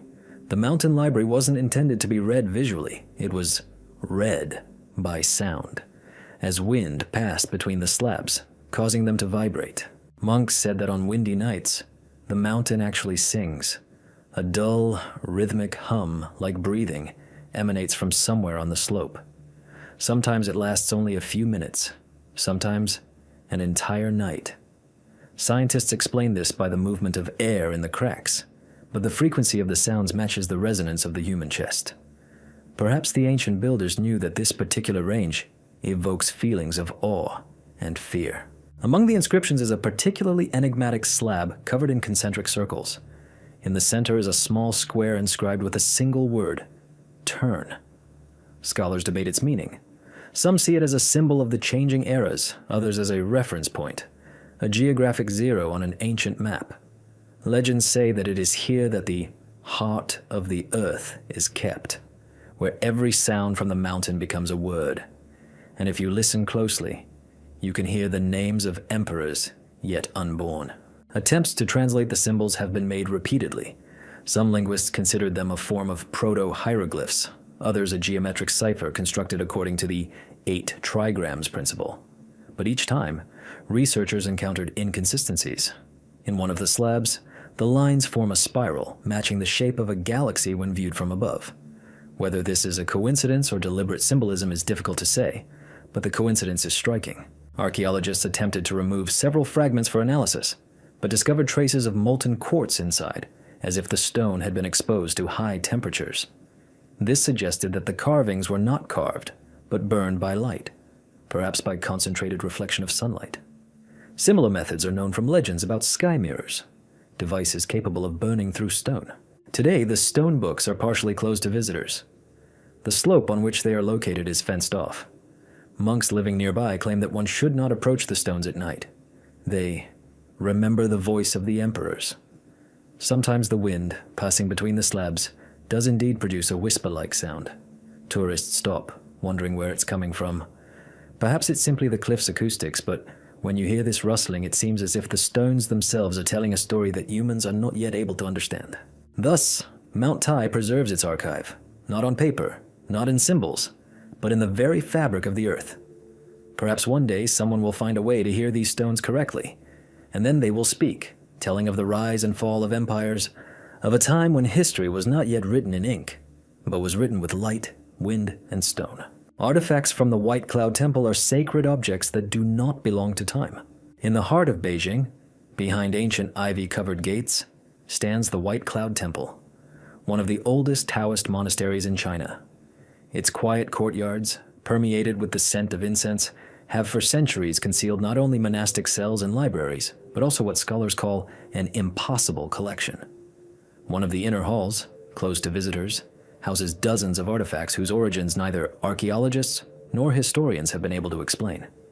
Each seems to belong to a different era, yet they are all connected by a common mystery, time that defies the usual laws.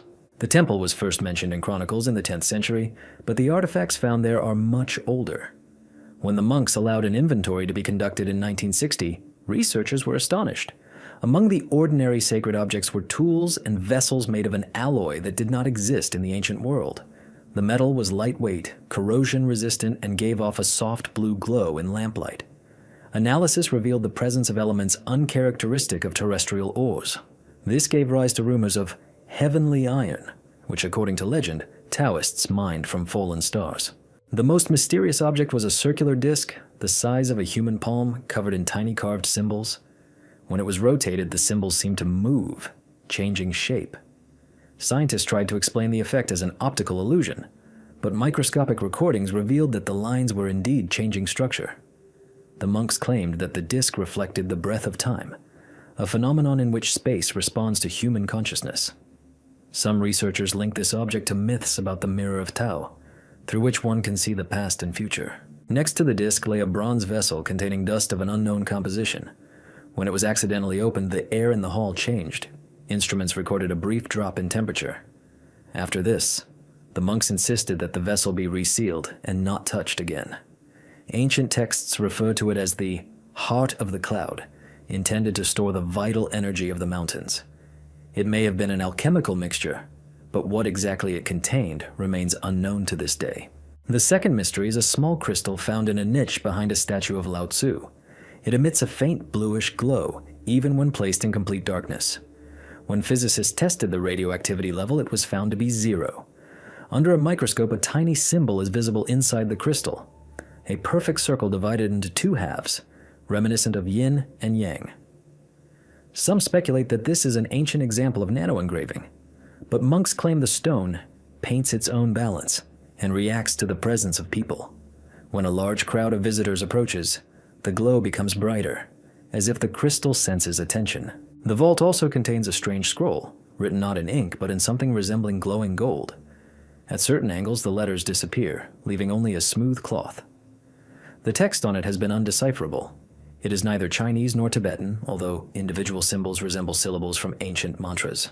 In one place, an inscription in the margins translates as, "the path that returns to oneself."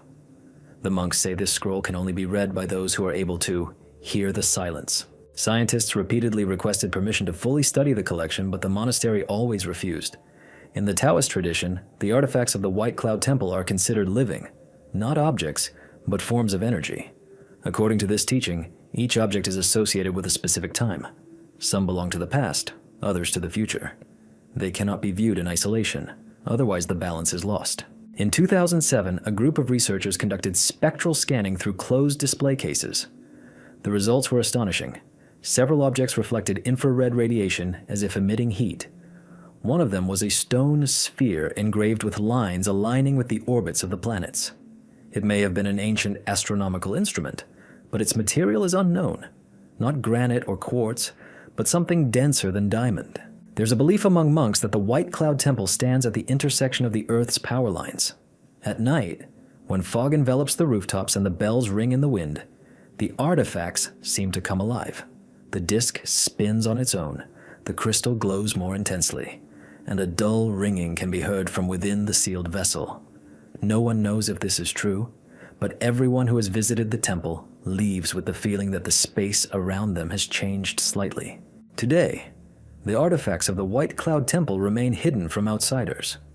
The monks believe they belong not in museums, but in history itself. And perhaps they are right. For if objects are truly connected to time, then perhaps they await not study, but the return of a moment when their meaning will once again be understood. For now, the temple stands in silence, and in its light, everything seems a little less real, as if the line between past and future has dissolved forever. The jade sword of the last emperor is a blade that extinguishes light. When the dynasty ended in 1912 and the last emperor, Puyi, left the throne, many relics disappeared with him, among them a special sword known as the Jade Blade of Tianlu. It was described as a weapon that never rusted, never dulled, and seemed to absorb light, making the surrounding space slightly darker. Historians considered it a legend until, in the late 20th century, an object appeared in a private repository in Hong Kong that perfectly matched the ancient descriptions. The blade was smooth, the color of mist, and the handle was adorned with an engraving depicting an intertwining of clouds and dragons. And most astonishingly, under bright light, the metal did not reflect a single ray. When specialists began their examination, it turned out that the sword's material was not pure jade, but an alloy of stone and metal, a structure not found in any known mineral. A microscope revealed inclusions of particles capable of absorbing photon radiation. This meant that the blade could indeed extinguish light, converting its energy into heat. No one could understand how such a material could have been created several centuries ago, long before the discovery of such technologies. According to court chronicles, the sword was forged by a master named Chen Li, who lived during the Qing dynasty. Legend has it that he received a commission from the emperor to create a weapon that would preserve the dynasty's peace. For this, he used jade from the Wudang Mountains, where, according to legend, a heavenly firestone fell. This stone possessed a strange property. It turned black in the sun and glowed a soft green at night. The master mixed it with molten bronze, creating a blade that reflected neither the sun nor the moon. The emperor named it Tianlu, the one that holds up the sky. The sword also had dark stories associated with it. It was said that anyone who touched the blade without permission experienced strange dreams. Darkness flowed like liquid, with shadows moving within it. After the fall of the empire, the sword disappeared. According to some sources, it was taken to the northern provinces and given to the family of a monk who served at the White Cloud Temple. But after decades, the trail disappeared. Only in the 2000s did a collector who wished to remain anonymous claim to have found it among ancient relics. During their examination, scientists noticed that the blade vibrated slightly when exposed to a magnetic field. When placed under a light source, the lamps indeed dimmed, and cameras produced distorted images. Spectral analysis revealed that the sword absorbed approximately 80% of the visible spectrum. Physicists called this abnormal scattering, but no experiment could reproduce the effect. Then they began to speculate that the blade was not physical in nature, but energetic, an object that absorbed light to maintain a balance between the world of the living and the shadows. Legend has it that Puyi kept the sword with him until the last days of his reign. On the night before his abdication, he ordered it hidden, saying the dynasty would end when the blade saw the sun again. People believe the jade sword is linked to the energy of imperial power, and whoever finds it will gain power over time. It's no coincidence that during the Japanese occupation of Changchun, rumors circulated that Japanese officers were searching for this very blade, but those who tried to touch it allegedly suddenly fell ill or disappeared. When the sword was shown in the laboratory, faint markings, invisible to the naked eye, appeared on its surface. They turned out to be ancient symbols from Taoist texts: silence, eternity, reflection. Under ultraviolet light, a barely noticeable aura of blue light appeared around them. Perhaps these were remnants of ancient varnish, but some believe the runes are activated only by the presence of human energy. One of the researchers later admitted that while handling the blade, he felt an intense cold, as if the metal were drawing heat from his hands. Today, the jade sword is kept in a private collection, with access strictly restricted. It is only known that the owner keeps it in a sealed capsule, where dim lighting is maintained at all times. He claims that in complete darkness, the sword begins to glow on its own, as if it refuses to fade. Some who have seen it say the light actually comes from within, rather than being reflected. In Chinese tradition, jade symbolizes purity and immortality, but this sword defies conventional understanding. It doesn't preserve light, but rather absorbs it. Perhaps that's why even emperors feared it. After all, If the blade can absorb radiance, perhaps it can do even more: drain the power of time.